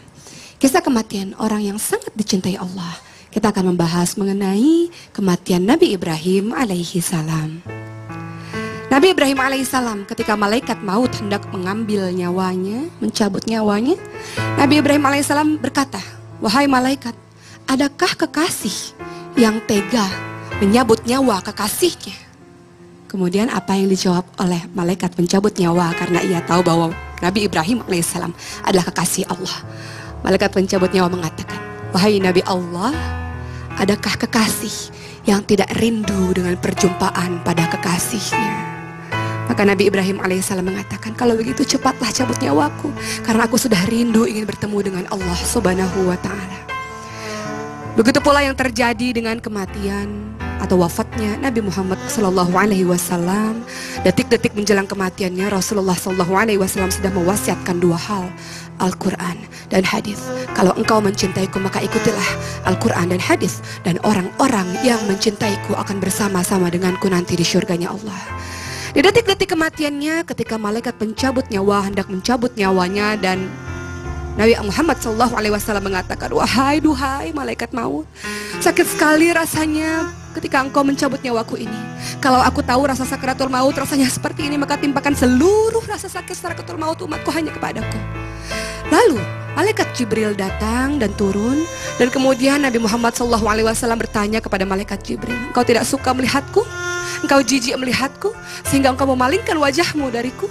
Kemudian apa yang dikatakan oleh malaikat Jibril, "Bagaimana mungkin aku tega melihat kekasih Allah dalam keadaan seperti ini? Wahai malaikat Jibril, tolong sampaikan kepadaku apa hakku, apa yang akan aku dapatkan." Maka malaikat Jibril mengatakan, "Wahai Nabi Allah, pintu-pintu langit telah terbuka dan seluruh malaikat sedang menunggu kehadiranmu, sedang menunggu kehadiran Nabi Allah yang mereka cintai. Lalu bagaimana keadaan umatku?" Rasulullah SAW tidak cukup senang dengan perkataan malaikat Jibril. Namun ketika malaikat Jibril menyampaikan, "Umatmu," dalam hadis qudsi Allah mengatakan bahwa akan masuk syurga lebih dulu Nabi Muhammad, baru nabi-nabi yang lain. Dan kalau ada umat Nabi Muhammad yang mengikuti Nabi Muhammad, maka umat Nabi Muhammad yang lebih dulu masuk syurga banding dengan umat-umat yang lain. Disitulah Rasulullah SAW merasa gembira. Itu kisah kematian dua orang yang solih. Lalu bagaimana kisah kematian orang yang dibenci oleh Allah? Ia adalah Abu Lahab. Sampai-sampai ceritanya diabadikan di dalam Al-Quran, di dalam surat Lahab, tabat syada abil lahabi wa tabba ma agna anluhu malluhu wa ma kasab sayasla narang zatal hab wa mra'atuhu hammalatal hatab fi jidha hablum mim masad. Celakalah kedua tangan Abu Lahab, tidak berguna harta dan keturunannya. Tempatnya adalah neraka yang menyala-nyala, juga istrinya pembawa kayu bakar. Di lehernya ini ada tali dari sabut yang dipintal. Kisah kematian Abu Lahab, orang yang dibenci oleh Rasulullah dan Allah Subhanahu wa taala, adalah ia tidak ikut perang Badar karena kematian Abu Lahab disertai dengan sakit yang luar biasa, menyisakan bau yang sangat amat sehingga membuat orang-orang jijik untuk memandikannya, jijik untuk mendekatinya, sampai mayat Abu Lahab dibiarkan 3 hari begitu saja. Kemudian orang-orang tidak mau memegang jenazah mayitnya Abu Lahab, sehingga disodok-sodoklah mayat itu dengan kayu, sehingga dimasukkanlah mayat itu begitu saja di dalam sebuah lubang. Bahkan kematiannya ini lebih buruk dari kematian ayam. Kemudian apa yang terjadi? Orang-orang tetap tidak mau mendekati kuburan tersebut, sehingga mereka melempar-lempar batu saja supaya bau dari mayit tersebut bisa tertutupi dengan tanah. Itu jenis kematian orang-orang solih dan orang-orang yang zolim, orang-orang yang durhaka kepada Allah Subhanahu wa Ta'ala. Lalu bagaimana kan keadaan ruh orang-orang solih dan keadaan ruh orang-orang yang durhaka pada Allah? Ketika malaikat maut mencabut nyawa orang-orang yang solih, seakan-akan rasa sakratul maut itu seperti air yang mengalir. Dan malaikat maut kemudian memperlihatkan kepada orang soleh tersebut tentang keadaan syurga. Kemudian malaikat maut mengatakan, wahai jiwa yang diridhoi oleh Allah, maka kembalilah kepada Tuhanmu. Lalu diambillah nyawa tersebut, diambillah ruh tersebut. Dan malaikat-malaikat lain tidak diam begitu saja. Dengan cepat mereka mengambil ruh yang baik tersebut, yang wanginya luar biasa, dibawa sampai ke langit. Sampai malaikat bertanya, siapa ruh ini? Wangi sekali dia. Siapa ruh ini? Wangi sekali. Seakan aku tidak pernah mencium wangi yang seperti ini. Kemudian terus dibawa sampai ke langit, dan malaikat-malaikat sangat mencintai wangi dari ruh tersebut. Sampai-sampai Allah Subhanahu wa Ta'ala mengatakan bahwa catat ia dalam Eliyin. Dan ruh tersebut akhirnya dikembalikan lagi ke dalam jasad di alam kubur. Kemudian barulah ditanya, siapa Tuhanmu? Siapa Rasulmu? Apa agamamu? Apa kitabmu? Dan ia bisa menjawab dengan sangat lancar. Itulah orang-orang yang soleh. Seketika juga datang orang dengan wajah yang sangat tampan, wajah yang sangat cerah. Siapa kamu? Kata ruh tersebut, aku adalah amal baikmu. Maka lagi-lagi dibentangkanlah syurga, diperlihatkanlah syurga. Itu bagi orang-orang yang solih. Namun bagaimana dengan orang-orang yang durhaka kepada Allah? Ketika hendak diambil nyawanya, ruhnya oleh malaikat maut, yang terjadi adalah ia diambil secara keras, ia diambil secara kasar. Bahkan malaikat maut ini menyerupai orang yang hitam legam dan kasar mukanya. Ia ditarik ruhnya seperti besi yang ada cabang-cabangnya, ditarik dari benang wol, ditarik dari kain wol. Tentu saja rasanya sangat sakit sekali. Kemudian malaikat maut ini mengatakan, kembalilah kepada Tuhanmu dan mendapatkanlah engkau marah kemurkaan dari Allah Subhanahu wa Ta'ala. Lalu ruh dari orang yang zalim ini, ruh dari orang yang durhaka kepada Allah ini cepat-cepat diambil oleh malaikat-malaikat, dan baunya luar biasa busuk. Tidak ada yang menerima ruh dari tersebut, ruh orang tersebut. Kemudian kata Allah, catat ia di dalam sijjin. Dan kemudian ruhnya dikembalikan lagi ke dalam raga. Apa yang terjadi? Ia tidak bisa menjawab sama sekali pertanyaan-pertanyaan malaikat di dalam kubur. Dan yang terjadi adalah di alam kubur itu ia mendapatkan siksa. Kuburnya dipersempit, merusakkan, menghancurkan tulang belulangnya. Dan kemudian kuburannya sangat gelap. Ia merasakan adab kubur di situ. Itulah perbedaan orang-orang solih dan orang-orang yang zalim, orang-orang yang durhaka kepada Allah Subhanahu wa Ta'ala. Masya Allah. Tepuk tangan dulu, Bu. Aduh, ini dari awal segmen sampai sekarang merinding terus nih, Bu. Seru nggak, Bu? Lanjut lagi nggak, Bu? Lanjut, Bu. Kalau mau dilanjutin setelah yang satu ini, tetap di Islam itu Indah. Jamaah Al-Jamaah, alhamdulillah.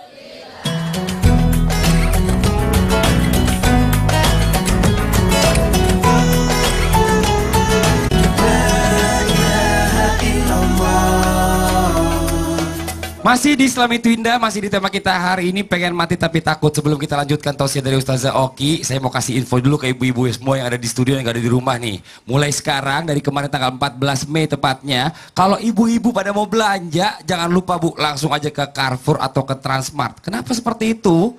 Karena kalau ibu-ibu belanja di sana di Carrefour sama Transmart dengan menggunakan kartu kredit Bank Mega jenis apapun, akan dapat diskon 10%. Nih ibu-ibu biasanya kalau denger diskon, makin diskon lagi makin senang nih pasti jadi Ustaz Zoki. Nah semuanya ini barang-barangnya berlaku untuk semua produk. Elektronik boleh, barang promosi boleh. Contoh nih seandainya ada diskon 50% untuk barang ini. Terus nanti bayarnya pakai kartu kredit Bank Mega jenis apapun. Dapat lagi diskonnya. Dapat lagi diskon tambahan 10%. Tuh tunggu apa lagi Bu. Jadi kalau ibu-ibu mau belanja langsung aja ke Transmart atau ke Carrefour aja. Ustaz Zoki boleh kita ambil hikmah pertemuan kita hari ini, silakan. Ustaz Syam. Sedemikian dahsyatnya rasa sakaratul maut, maka kita dianjurkan untuk senantiasa berdoa, Allahumma hawwin alaina fi sakaratul maut. Sedemikian dahsyatnya azab kubur, makanya kita dianjurkan juga untuk berdoa agar terhindar dari fitnah kubur. Sudah cukuplah senda gurau itu, sudah cukuplah maksiat itu, karena engkau tidak tahu kapan engkau akan dipanggil oleh Allah Subhanahu wa taala. Allah sudah mempersiapkan syurga dan neraka, dan itu adalah pilihan kita. Cukuplah kematian sebagai penasihat terbaik bagi kita yang masih hidup. Masya Allah, ada mau ditambahkan? Silakan. Kita terlahir sebagai orang yang beriman. Sekarang kita hidup sebagai orang yang beriman. Tapi kita tidak tahu apakah kita akan mati sebagai orang yang beriman pula. Makanya Rasulullah mengajarkan, Allahumma ya muqallibal qulub. Wahai Allah maha membolak-balikkan hati, tsabbit qalbi ala dinika wa ala ta'atik. Tetapkan hatiku kepada agamamu dan ketaatan padamu. Masya Allah, Alhamdulillah. Alhamdulillahirrabbilalamin. Baru saja kita mendengarkan tausiah yang disampaikan oleh Ustaz Oki dan juga Ustaz Syam. Mudah-mudahan apa yang kita dapatkan hari ini semuanya bermanfaat untuk kita. Amin, amin ya rabbal alamin. Terima kasih banyak juga buat Soraya yang sudah hadir di Islam Itu Indah. Jangan kapok ya, seneng banget nih kayaknya nih semua jamaah ayah datang ke sini. Buat jamaah yang di rumah jangan lupa saksikan terus Islam Itu Indah setiap hari hanya di Trans TV. Akhirnya saya Fadli mohon undur diri. Mohon maaf atas segala kekurangan. Wabillahi taufiq wal hidayah. Wassalamualaikum warahmatullahi wabarakatuh. Silakan Ustaz Syam.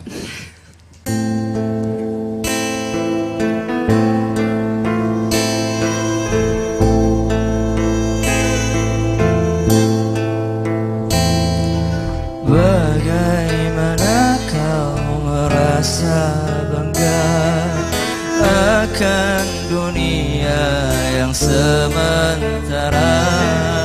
Bagaimanakah bila saatnya hilang dan pergi meninggalkan dirimu?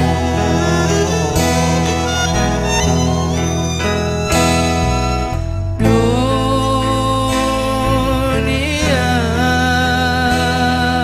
dipenuhi dengan hiasan, semua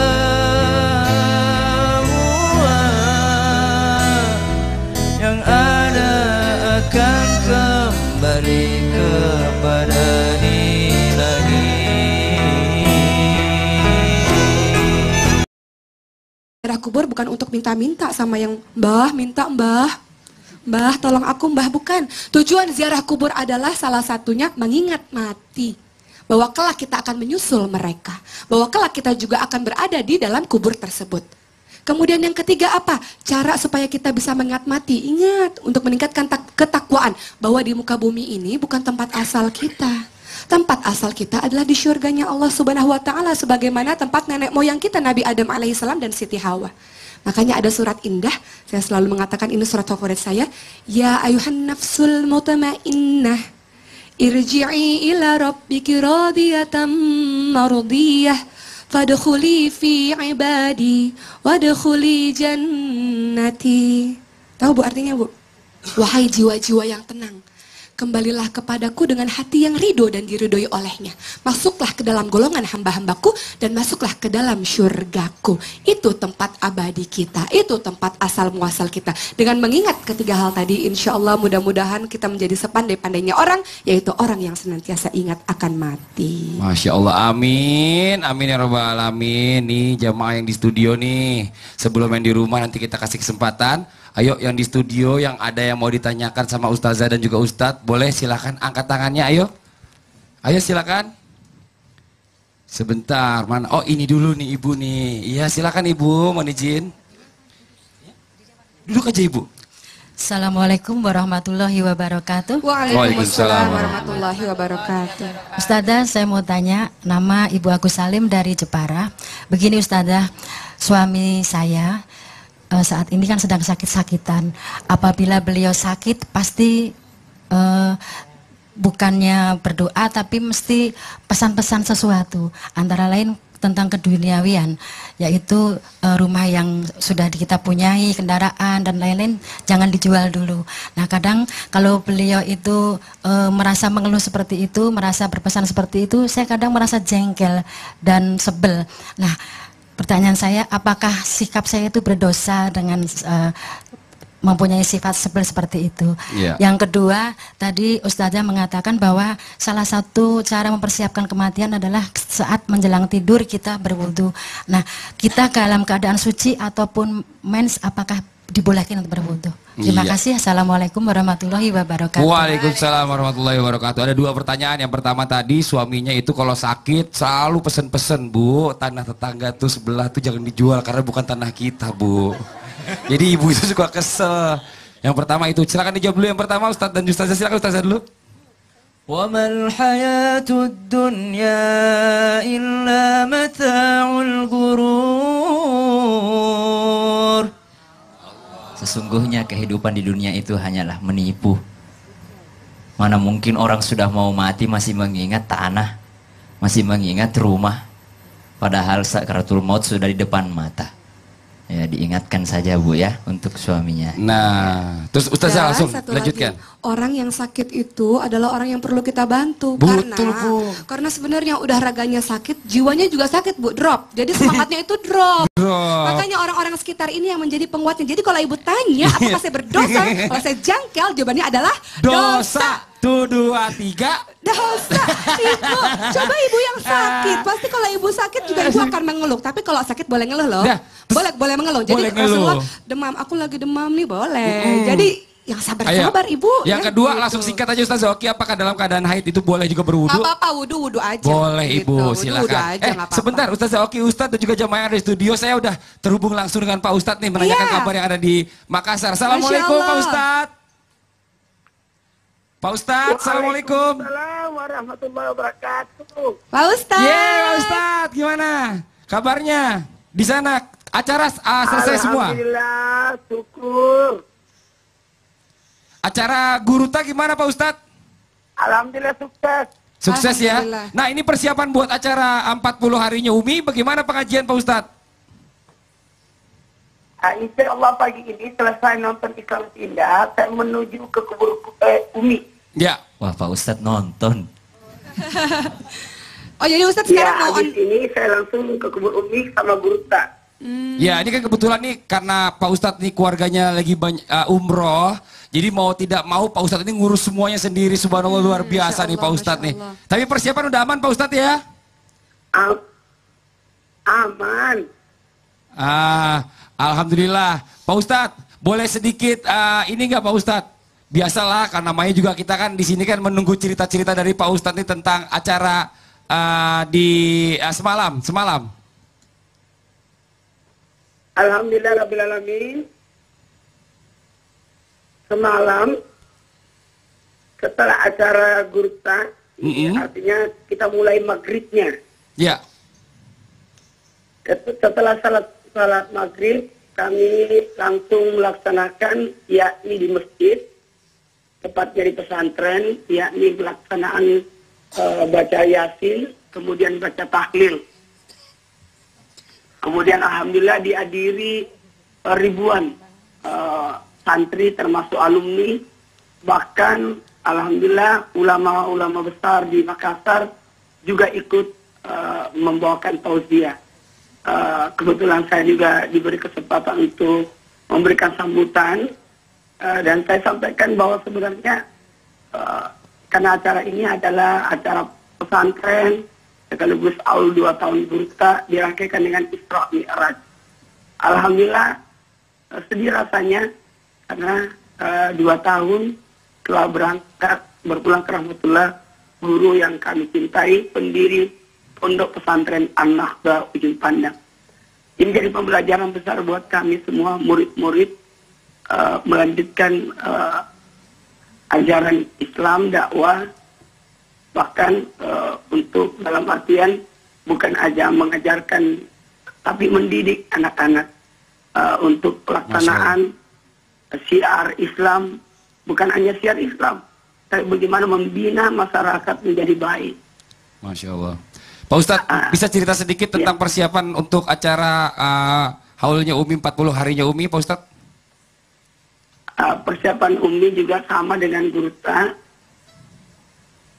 Cuma kalau Umi pasti dilaksanakannya di rumah. yang namanya di rumah juga pasti kita harus siapkan banyak hal. Seperti karena ini tenda, kursi, dan termasuk persiapan santap malam. Santap malam. Jadi ini sudah disiapkan. Umi sendiri sebenarnya siapkan dengan Umi itu luar biasa. Karena kenapa? Karena Umi sudah mempersiapkan segalanya sampai insya Allah karena dilarang berutang. Masya Allah. Jadi harus disiapkan semuanya. Sebelum meninggal Umi udah menyiapkan semua sampai acara-acara itu sudah dipersiapkan semua sama Umi ya Pak Ustadz ya. Masya Allah luar biasa Umi. Umi itu luar biasa mempersiapkan semuanya. Pak Ustadz terima kasih banyak. Di lemari uangnya ada. Subhanallah. Pak Ustadz terima kasih banyak Pak Ustadz ya. Mohon maaf kita ganggu sebentar. Habis kita udah pada kangen, jamaah di sini juga kangen sama Pak Ustadz, nanyain Pak Ustadz nggak ada ya. Pak Ustadz terima kasih banyak. Mudah-mudahan acara nanti malam sukses ya Pak Ustadz ya. Amin, amin ya rabbal alamin. Terima kasih Pak Ustadz. Ya, assalamualaikum. Waalaikumsalam. Alhamdulillah. Nih buat jamaah yang di rumah, ayo yang mau telepon ke sini silakan ke 791877700 untuk di Jabodetabek, untuk di luar Jabodetabek di 0217918711. Boleh telepon ke sini, silakan dari sekarang karena setelah ini kita akan mendengarkan terlebih dahulu kisah teladan yang akan dibawakan oleh Ustazah Oki. Tetap di Islam Itu Indah. Jamaah. Oh jamaah. Alhamdulillah.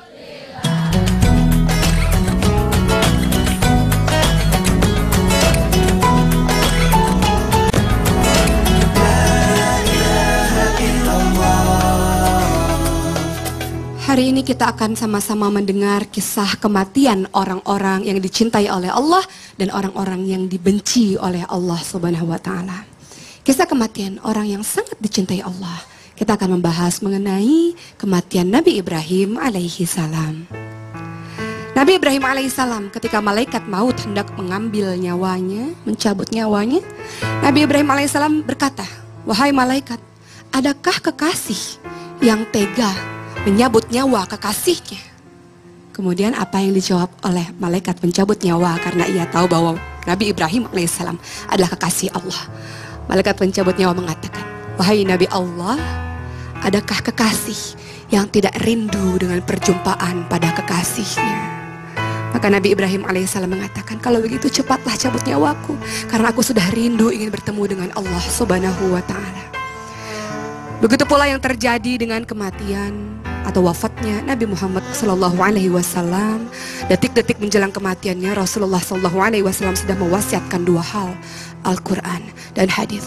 Kalau engkau mencintaiku maka ikutilah Al-Quran dan hadis, dan orang-orang yang mencintaiku akan bersama-sama denganku nanti di syurganya Allah. Di detik-detik kematiannya, ketika malaikat pencabut nyawa hendak mencabut nyawanya, dan Al-Baqarah 155, "Walanabluwannakum bisyai'im minal khauf." Allah akan menguji kita dengan rasa ketakutan. Kenapa sih ada orang yang takut? Ketakutan biasanya terjadi karena ia kurang paham terhadap sesuatu. Contoh, aduh takut nih ujian, takut nggak lulus, kurang persiapannya. Betul Bu? Lagi mau bawa mobil, aduh takut ketabrak karena sebab kebodohannya, kurang latihannya, kurang persiapannya. Begitu pula dengan orang-orang yang takut dengan mati adalah orang-orang yang kurang persiapannya. Ya Bu ya, kalau dia sudah persiapkan dengan baik, maka dia nggak takut lagi dengan mati. Contoh, orang yang matinya mendadak. Mau mati mendadak Bu? Kalau matinya mendadak dalam keadaan lagi sholat, makanya mati itu sesuai dengan kebiasaan kita. Kebiasaan kita sholat tahajud nanti dimatikan oleh Allah Subhanahu wa taala dalam keadaan walaupun mati mendadak tapi husnul khotimah. Tapi kalau kebiasaannya minum khamar, kebiasaannya main catur misalnya, nanti matinya skak gitu. Yang diucapkan bukan la ilaha illallah tapi skak gitu. Karena mati sesuai kebiasaan kita Mas Jadi Adli. intinya sebenarnya kalau misalnya kita bicara masalah mati atau kita siap atau nggak siap tergantung dari persiapannya Ustazah Oki. Dan ya. orang-orang yang sakit biasanya persiapannya jauh lebih banyak dibanding orang-orang yang sehat dalam menghadapi kematian. Jadi yang sakit bersyukurlah karena punya banyak waktu untuk bertaubat kepada Allah. Amin. Dan mengingat kematian. Masya Allah, Masya Allah. Nih buat yang di rumah nanti kita kasih kesempatan juga untuk bertanya langsung sama Ustazah Oki dan juga ada Ustadz Syam di sini. Langsung aja telepon ke 791877700 untuk di Jabodetabek. Untuk di luar Jabodetabek di 021791877711. Setelah ini kita akan kembali mendengarkan tausiah dari Ustazah Oki tentang bagaimana mengingat kematian agar meningkatkan ketakwaan kita. Tetap di Islam Itu Indah. Jamaah. Oh jamaah. Alhamdulillah. Alhamdulillah.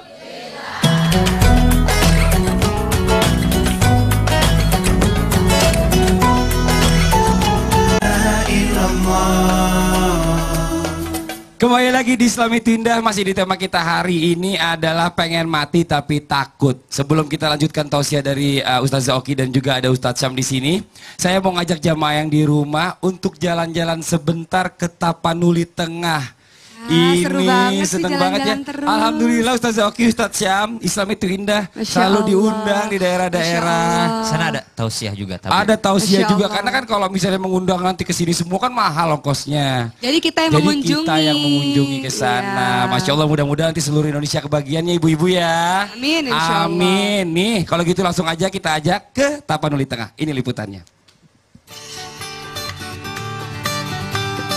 Assalamualaikum warahmatullahi wabarakatuh. Jamaah Islam itu Indah, kali ini Ustadz Maulana dan Fadli berkesempatan bersilaturahmi ke kota Tapanuli Tengah.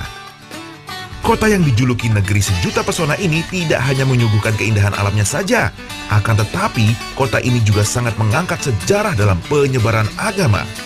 Subhanallah, jamaah, antusias masyarakat Tapanuli untuk menyaksikan tausiah Ustadz Maulana pun dihadiri beribu-ribu jamaah.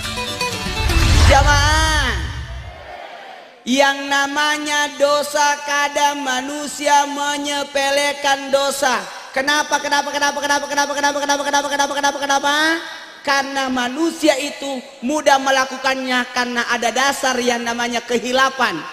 Hilap, lupa. Apa dosa? Kenapa bisa berdosa? Orang bisa berdosa, mudah-mudahan dengan dosanya itu dia bisa sadar dekat dengan Allah. Alhamdulillah. Betul tidak? Tapi jangan membiasakan berdosa. Kenapa manusia bisa berdosa? Kenapa bisa berdosa? Supaya dia tidak sombong. Nah sekarang begini Pak Ustadz, kita bicara masalah tentang dosa besar, dosa kecil tadi. Ini orang suka menyempelekan dosa itu gimana Pak Ustadz? Tidak ada dosa kecil. Tidak ada dosa kecil kalau dosa itu diulang-ulang. Iya. Ingat, ketika pemimpin mengajurkan kebaikan, maka setiap dia mengikutinya akan mengikuti pahalanya. Makanya kalau satu Tapanuli Tengah salat, maka Pak Bupati dapat pahala. Kalau semua rakyatnya sejahtera, bahagia, tersenyum, nyenyak tidurnya, Pak Bupati dapat pahala. Masya Allah. Tapi kalau rakyatnya tidak salat, mencuri, Pak Bupati dapat juga dosanya. Nauzubillah, summa nauzubillah. Sekarang bagaimana hukumnya buat orang yang suka meremehkan dosa Pak Ustadz? Itu gampang, dosanya kecil. Bagaimana hukumnya Pak Ustadz? Hukum orang yang meremehkan dosa adalah bentuk kezaliman, bentuk kedurhakaan, bentuk perlawanan kepada Allah Subhanahu wa taala. Karena kita tidak melihat dosa itu, tapi kepada siapa engkau berdosa. Makanya ada jawaban dari semua itu. Mau tahu? Yakni taubat. 1, 2, 3. Taubat. Makanya taubat itu harus dilandasi dengan penyesalan. 1, 2, 3. Menyesal. Jamaah. Oh jamaah. Tubu ilallahi taubatan nasuha. Maksudnya apa di situ? Yang betul-betul tobat. Ingat, tidak akan mungkin orang berdosa jikalau masih ada iman di dalam hatinya. Ketika manusia berdosa, pada saat itu imannya lagi keluar. Pergi ke mall. Kapan dia berdosa? Imannya keluar. Jadi orang yang selalu berdosa, sebenarnya dia sedang mengeluarkan imannya terus menerus. Makanya orang yang bertobat mengembalikan imannya. Makanya orang yang salat tidak akan mungkin berdosa. Karena inna salata tanha anil fahsai wal munkar, mencegah perbuatan keji dan mungkar. Apa artinya keji? Dosa yang berkaitan pada diri. Mungkar, dosa yang berkaitan dengan orang lain.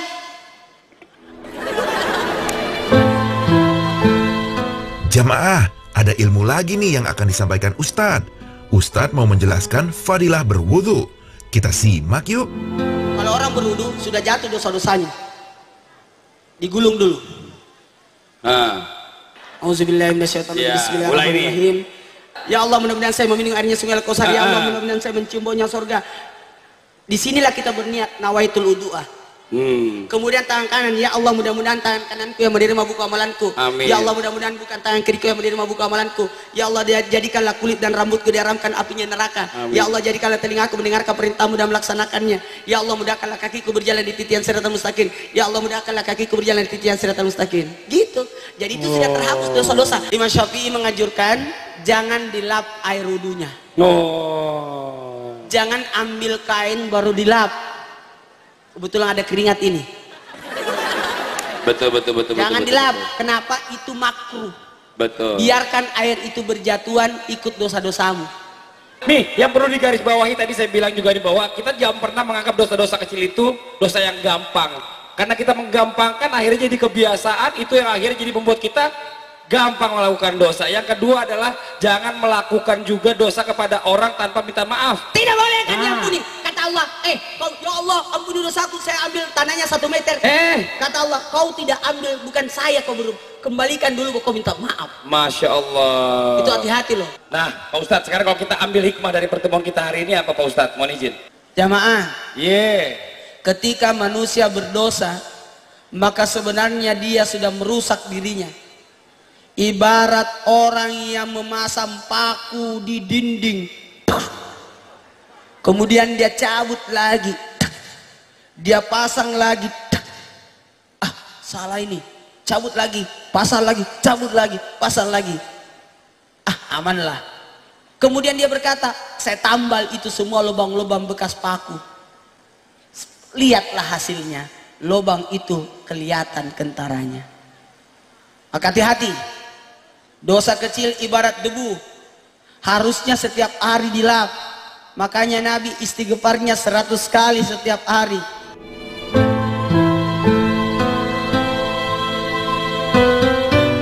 Jamaah, demikian tausiah singkat Ustadz Maulana di kota Tapanuli Tengah. Semoga kita mendapatkan ilmu yang bermanfaat.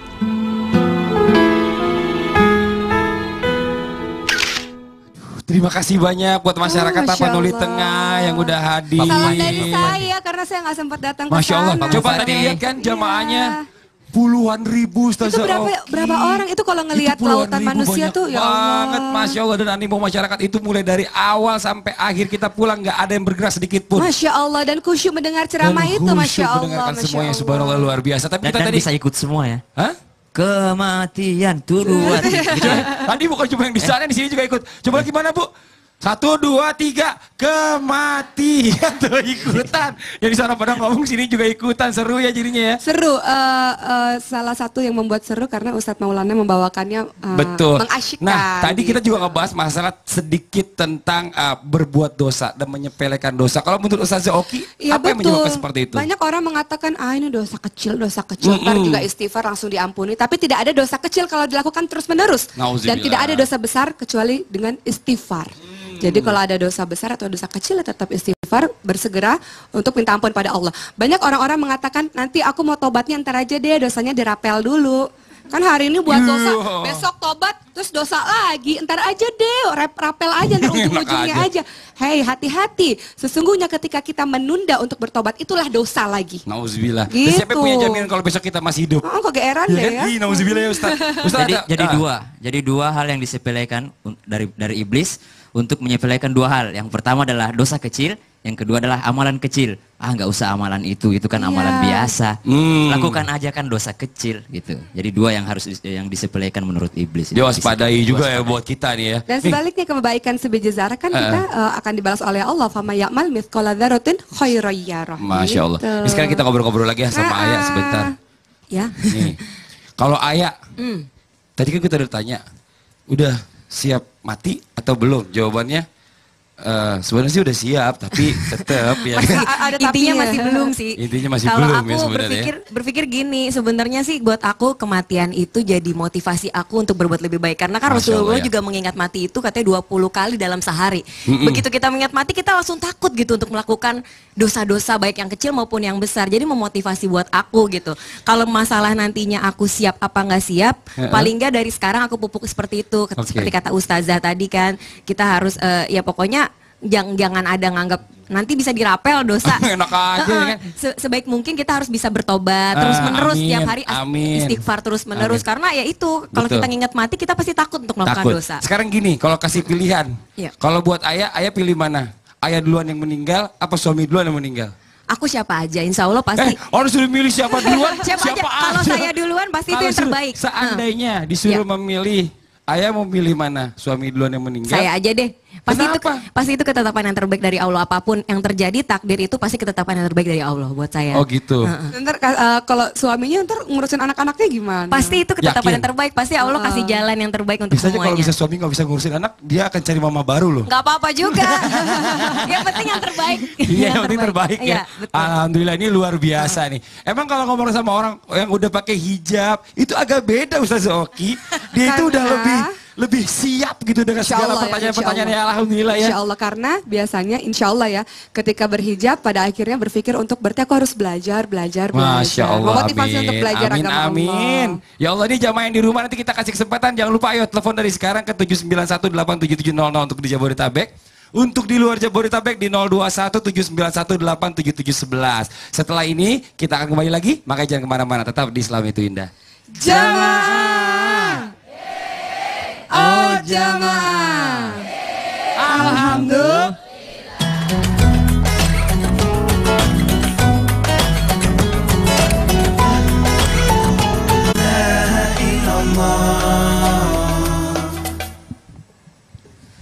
أعوذ بالله من الشيطان الرجيم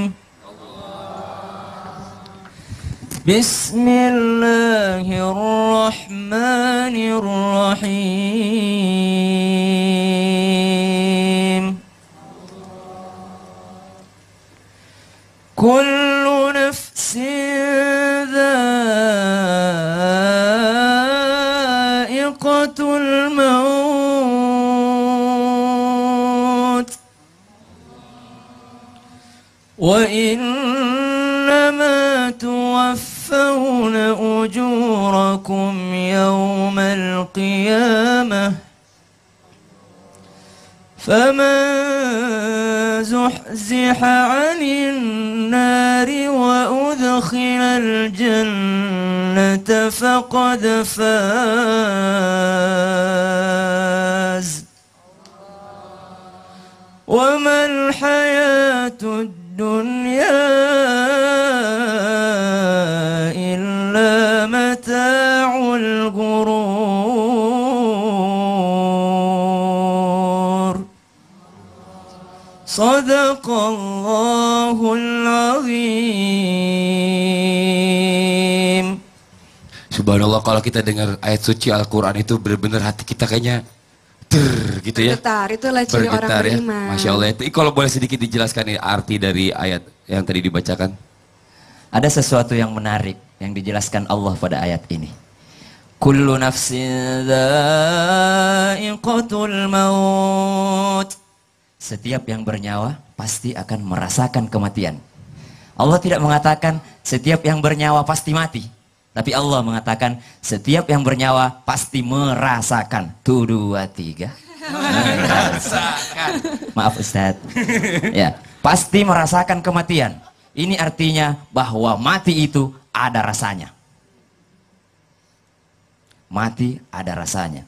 Sebuah riwayat menceritakan pada zaman Nabi Isa alaihissalam pernah dibangkitkan seorang mati oleh Nabi Isa atas izin Allah Subhanahu wa taala.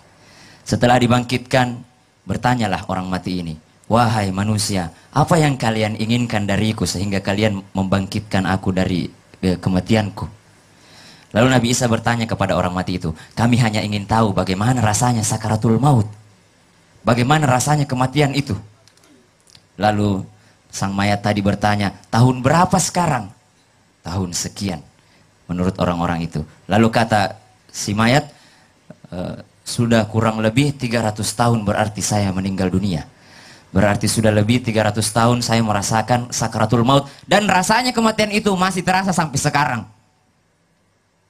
300 tahun sakitnya masih terasa sampai sekarang. Menurut pengakuan. Jadi haruslah kita takut akan mati itu sebenarnya sangat bagus. Untuk menjaga diri daripada amalan-amalan yang dilarang oleh Allah Subhanahu wa ta'ala. Walikulli ummatin ajal. فإذا جاء أجلهم لا يستأخرون ساعة لا يستأخرون ساعة ولا يستقدمون. Kalau ajal sudah datang, tidak akan terlambat sedetik pun dan tidak akan maju sesaat pun. Jadi selalu berhati-hati dalam melangkah. Masya Allah, kita semakin memantapkan hati seharusnya persiapan-persiapan kita, karena memang ajal itu tadi Ustaz bilang tidak akan dibutuhkan walaupun cuma hanya sedetik, dan nggak akan pernah dimajukan juga walaupun cuma sesaat. Dan kalau kita sembunyi pun tetap aja kalau sudah kata Allah waktunya sudah mati, ya mati pada saat Subhanallah. Ini buat jamaah yang di rumah, kita masih punya tayangan dari Tapanuli Tengah tentang kematian. Saya sempat jalan-jalan juga di sana, ada satu makam. Mungkin untuk lebih jelasnya lagi, jamaah yang di studio dan juga di rumah, langsung aja kita lihat tayangan berikut ini. Jamaah, selain mengunjungi kota Sibolga Tapanuli Tengah, Ustadz dan Fadli juga berkesempatan mengunjungi pemakaman yang berada di kota Barus. Perjalanan menuju makam, desa terlihat sederhana dan serasa tak ada yang istimewa untuk lokasi pemakaman yang memiliki nilai sejarah tinggi bagi negeri ini. Ini salah satu makam bersejarah yang berada di Tapanuli Tengah, makam Mahligai. Kata Mahligai berasal dari Al-Mahligai yang artinya pendatang. Yang berbeda dari makam Mahligai ini adalah bentuk ragam hias yang berbentuk kubah dan kaligrafi, serupa dengan yang ada di Persia. Inilah sebuah pemakaman, komplek pemakaman Mahligai yang di atas bukit, tepatnya di desa dekat Kecamatan Barus. Nah, inilah dulu merupakan sebuah tempat perkumpulan atau sebuah koloni para saudagar Arab yang datang ke Barus. Nah, ini kan di bawah bukit Mahligai ini kan laut dulu. Laut. Oh, di laut. Ini kan laut. Nah, inilah pinggiran laut. Di sini pinggiran laut. Pinggiran laut. Nah, disinilah para kapal-kapal saudagar itu bersandar. Ali karamallahu wajh pernah diperintahkan untuk menghancurkan kuburan yang melewati 1 jengkal. Dindingnya. Karena tidak boleh dibangunkan bangunan sebagaimana orang-orang terdahulu membangunkan untuk ditempati tempat ibadah di dalamnya. Karena tidak boleh salat di kuburan. Tidak boleh salat, dijadikan tempat ibadah nggak bisa. Kemudian ibaratnya bagaimana dengan kuburan yang sekarang ada di masjid dan sebagainya? Sebenarnya itu adalah tempat ibadah, kemudian ada di situ kuburan dikuburkan. Bukan berarti kuburan itu yang dijadikan masjid, kebetulan saja dekat. Kemudian mengenai dengan adanya batu nisan adalah sebagai tanda bahwa di sini kuburnya siapa. Mudah-mudahan orang masih ingat terus untuk mengingatkan dan menghargai. Hargailah orang-orang yang ada di kubur itu sebagaimana mereka ada di situ. Makanya dilarang nginjak kuburan. Waduh, sebentar Pak Ustadz, ini jangan kuburan nih. Dilarang, bisa jadi ada kuburan di sini. Kan ada 200. Iya, bisa jadi karena ratusan kita tidak tahu kan apa. Dan ada 200 kan kuburan di sini, diperkirakan ada 200. Jadi kita harus hati-hati, makanya hargailah mereka. Mereka itu makhluk hidup. Artinya pernah hidup.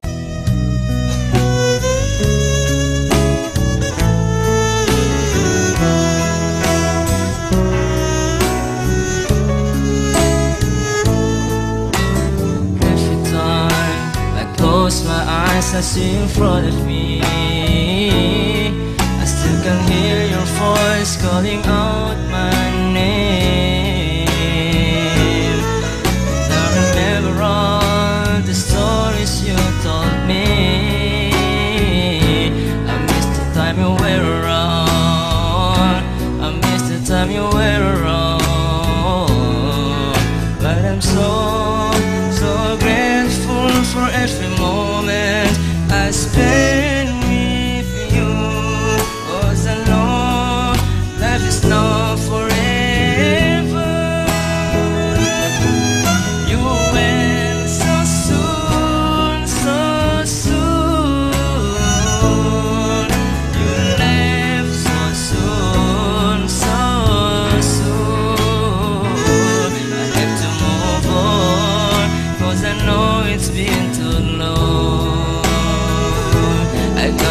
the tears, keep my faith and be strong.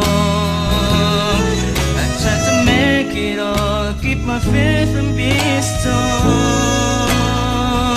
I see you in my dreams, when I wake up you are gone. I see you in my dreams, when I wake up you are gone. Bismillahirrahmanirrahim. Assalamualaikum warahmatullahi wabarakatuh.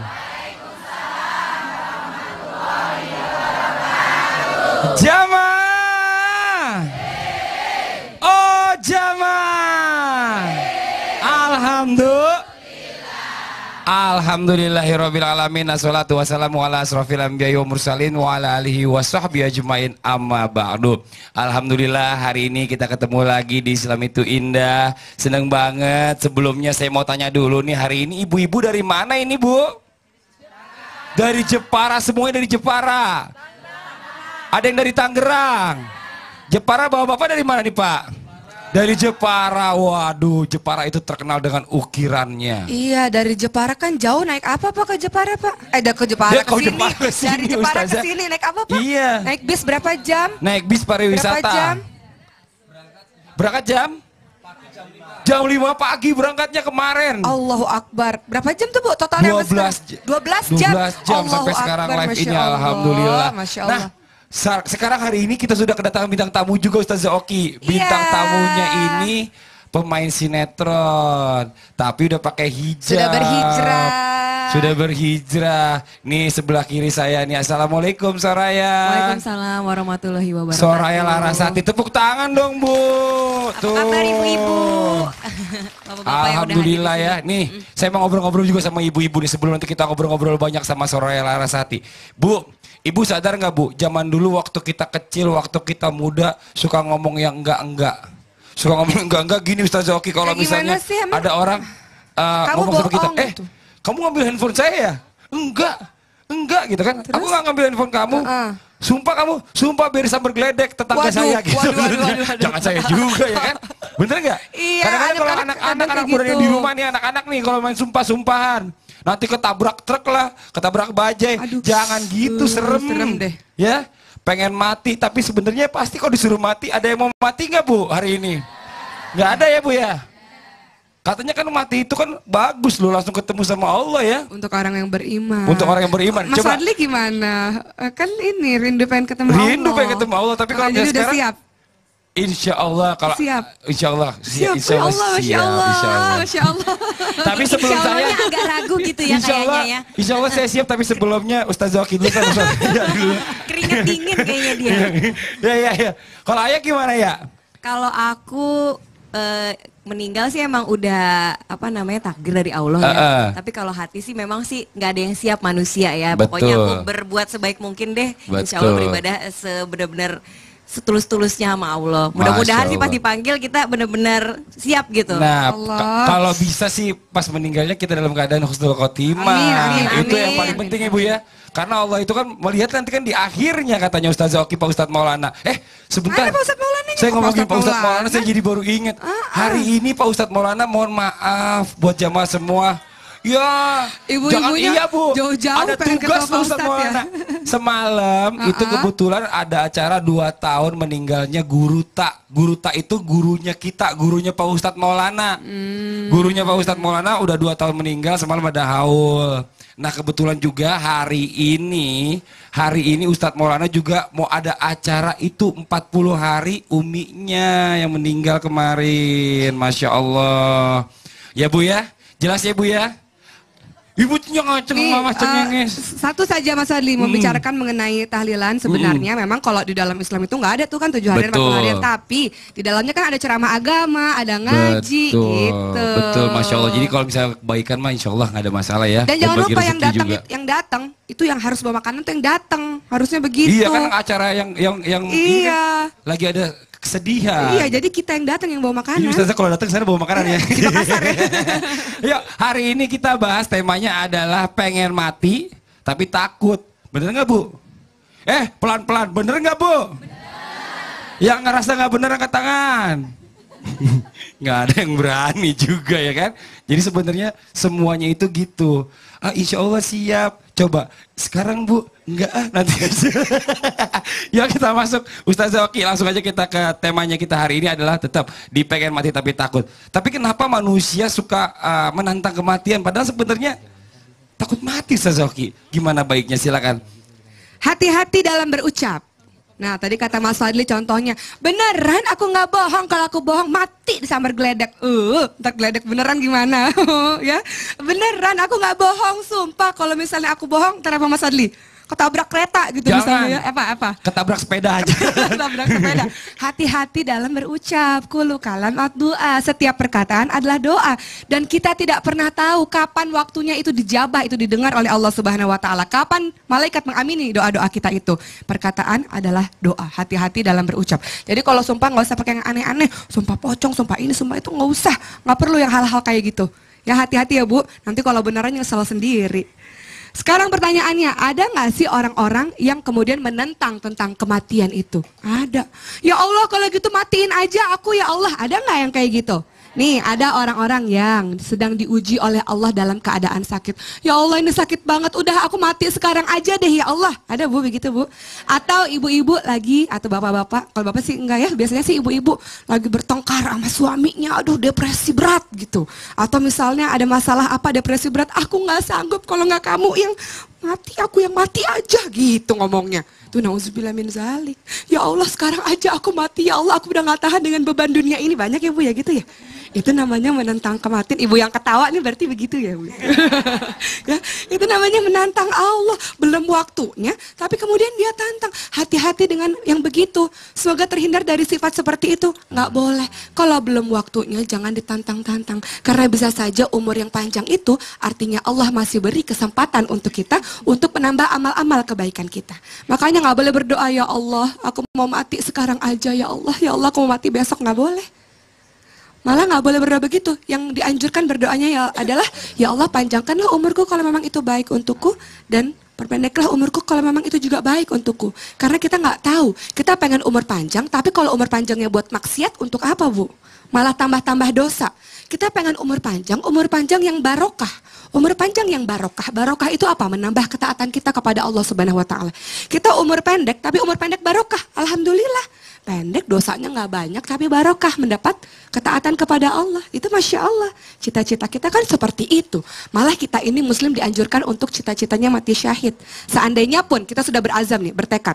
Aku mati syahid, pengen cita-citanya. Ini setiap Muslim harus bertekad cita-citanya mati syahid. Andainya pun kita meninggal di atas tempat tidur kita, sudah dicatat pahalanya seperti pahala mati syahid.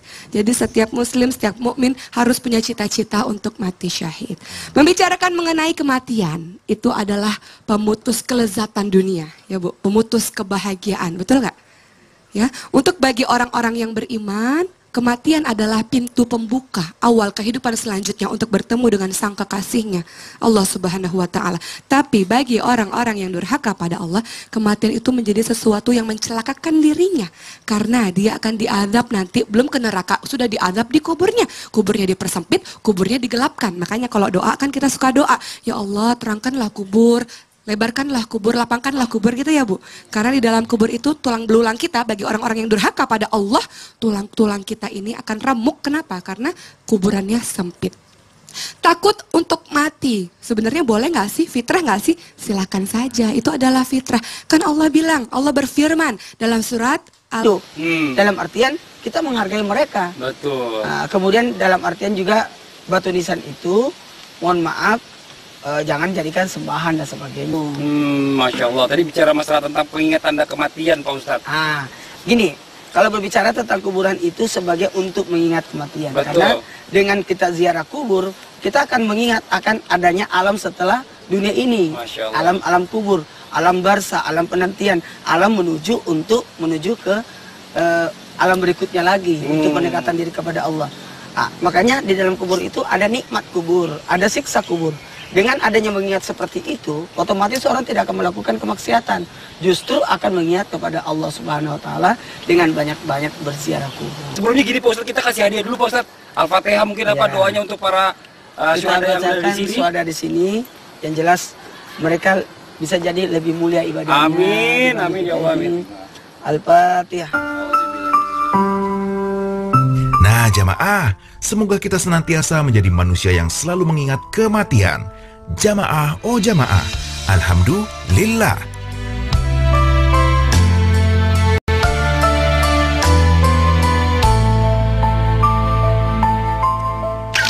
Subhanallah, itu Ustazah Oki, itu makamnya panjang-panjang Ustazah. Itu bisa sampai berapa meter gitu, 5 meteran. Itu Mas Fadli sama Ustadz kenapa jadi kayak detektif gitu pakaian? Kita itu lagi menelusuri sebenarnya karena gitu. tayangan yang dipotong-potong. Jadi detektifnya di kuburan. Iya. Ini saya ingin mengomentari ini. Tadi itu bagus sekali sebagai contoh buat kita bahwa kalau misalnya nanti wallahu alam ya ada keluarga kita yang meninggal dunia atau satu hari kita meninggal dunia, makam itu jangan dibangun ya Bu, jangan pakai semen, pakai tembok atau apa gitu. Betul. Karena makam itu malah lebih baik kalau pakai tanah aja kemudian dikasih gundukannya. Kasih gundukannya sebagai tanda bahwa ada orang di situ. Kalau kita lihat pemakaman di Baki, Mekah misalnya, itu cuma pakai batu aja. Betul. Jadi nggak dikhususkan dibangun secara mewah-mewah itu jangan seperti itu. Ya, ini tapi memang menarik banget karena waktu itu kan saudagar-saudagar yang datang itu ke Indonesia itu menyebarkan agama Islam itu ya banyak gitu loh ternyata. Makanya kita menziarahinya. Masya Allah. Boleh Kiki nih tadi udah gemes mau nanya deh Kiki. Silakan Kiki. Ya, Ustazah saya mau tanya. Tadi kan Ustaz Syam cerita tentang yang 300 tahun dia sebenarnya merasakan di akhirnya sakitnya selama 300 tahun masih itu. Terasa. Apakah ada hubungannya antara di surat An-Nazi'at ayat 1 dan 2 malaikat yang mencabut dengan keras nyawa dan juga lembut dan seperti itu? Apakah orang yang dicabutnya secara lembut apabila akankah merasakan sakit yang sama seperti Ustadz bilang pada saat selanjutnya seperti itu, apakah beda antara yang dicabutnya keras dan lembut seterusnya gitu? Rasulullah saja merasakan sakit ketika dicabut nyawanya. Ini Rasulullah, apalagi kita manusia biasa. Tapi jangan katakan ketika melihat orang yang dicabut nyawanya ketika sakaratul maut, dia merasakan kesakitan. Jangan katakan, dosa apa orang ini waktu hidup dulu ini. Pasti sering menyakiti tetangga orang ini. Atau kalau ketika meninggal matanya melek terus kita bilang, ini pasti orangnya begitu begini gitu. Jangan begitu, nggak boleh. Harus husnuzon. Karena ada sebuah hadis qudsi juga mengatakan bahwa sisa-sisa dosa hambaku akan aku berikan, akan aku bersihkan ketika dia sakaratul maut supaya nanti di akhirat sudah bersih. Jadi tidak selamanya orang yang merasakan kesakitan itu bahwa orang yang berdosa, orang yang zalim. Walaupun ada ayatnya, walau tara idhil zalimuna fi ghamaratil maut wal malaikatu basitu aydihim. Dan lihatlah orang-orang zalim ketika malakul maut datang kepadanya, lalu malakul maut mengapalkan tangannya dan memukul wajahnya. Akhriju anfusakum, keluarlah nyawanya, keluarlah nyawanya. Betapa sakitnya bisa dibayangkan. Tidak hanya 300 tahun. Dan orang yang kafir itu ketika dia mau dicabut nyawanya diperlihatkan tempatnya di neraka. Sudah berasa, dia merasa kalau saya sudah di neraka. Nah, sebaliknya kalau orang yang baik amal solehnya, orang yang beriman kepada Allah, sebelum dicabut nyawanya diperlihatkan surga, diperlihatkan taman-taman surga sehingga dia merasa bahwa dia sudah di surga, padahal belum. Ya. Amin insyaallah. Sakaratul maut belum sampai di situ saja karena ada step selanjutnya yaitu yang namanya alam barzah, alam kubur. Ini lagi-lagi ada siksaannya bagi orang-orang yang durhaka pada Allah ya tadi itu bahwa dipersempit kemudian dihancurkan tulang belulang. Nauzubillah, semua nauzubillah. Ya Allah, dengerin kematian tuh merinding terus ya. Mudah-mudahan mulai hari ini ayo semuanya yuk persiapkan lagi semuanya lebih baik lagi. Mudah-mudahan pada saat kita dipanggil kita sudah siap semuanya ya. Nah, ini buat jamaah yang di rumah juga ini ayo silakan telepon ke sini untuk bertanya langsung kepada Ustazah Oki dan juga Ustaz Syam. Telepon aja ke 791877000 untuk Jabodetabek. Untuk di luar Jabodetabek di 0217918711. Setelah ini kita akan mendengarkan tausiah dari Ustazah Oki tentang bagaimana mengingat kematian agar kita meningkatkan ketakwaan. Tetap di Islam itu indah. Jamaah. Oh jamaah. Alhamdulillah.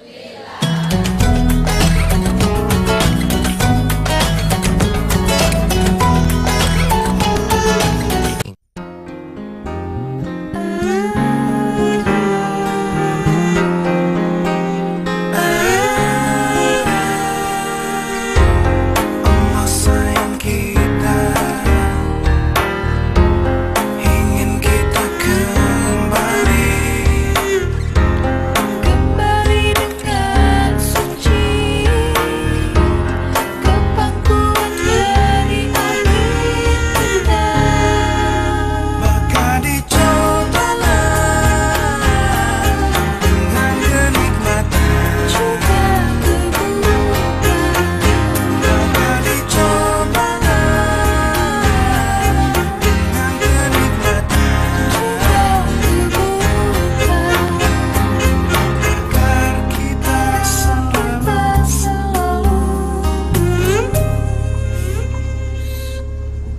Masya Allah, Nas menyanyikan lagu yang diambil liriknya dari surat Al-Anbiya ayat 35.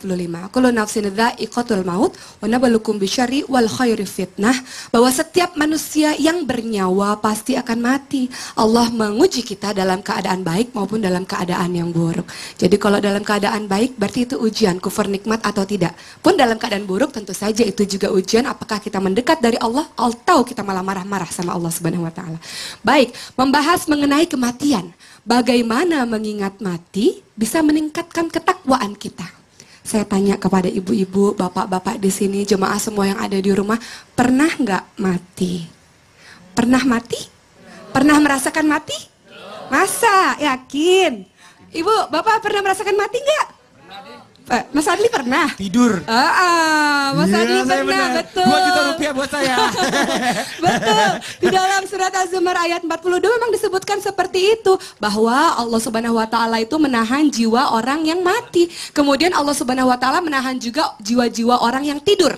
Tapi orang yang mati ini ditahan oleh Allah, orang-orang yang tidur jiwanya dikembalikan lagi. Itulah kita. Makanya nasihat untuk saya pribadi, pernah ngelihat ada orang yang mati pas lagi tidur, nggak bangun-bangun, Bu? Pernah? Itu sama Allah jiwanya ditahan, nggak dibalikan lagi ke raganya.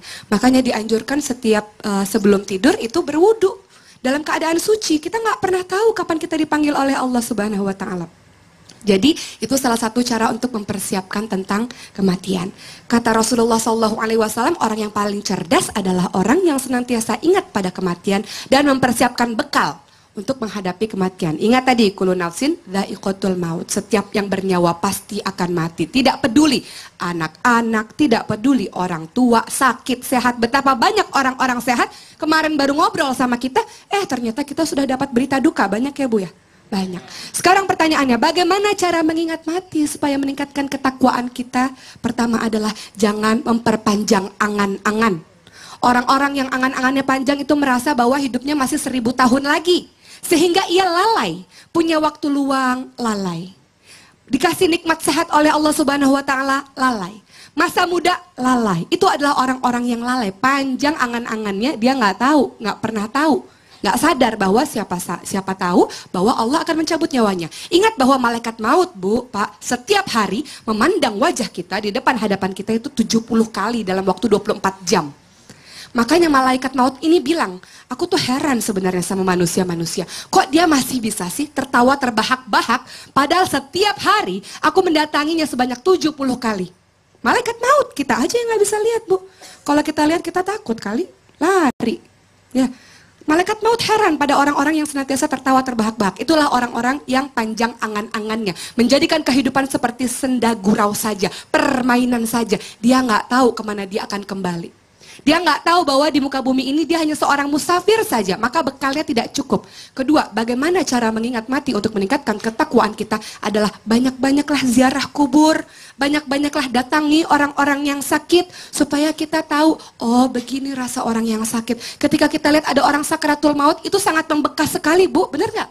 Pernah ngelihat ada orang tua, ibu-ibu mungkin yang dipanggil Allah lebih dulu, atau saudara, kita lihat sakratul maut, kita talkinkan ya, Bu ya, la ilaha illallah, la ilaha illallah, itu adalah pengingat mati. Ditalkinkan itu baru baca Yasin. Jadi baca Yasin itu bukan setelah kematian, menjelang kematian baca Yasinnya itu ya. Jadi kalau kita ziarah kubur juga, tujuan ziarah kubur apa? Tujuan ziarah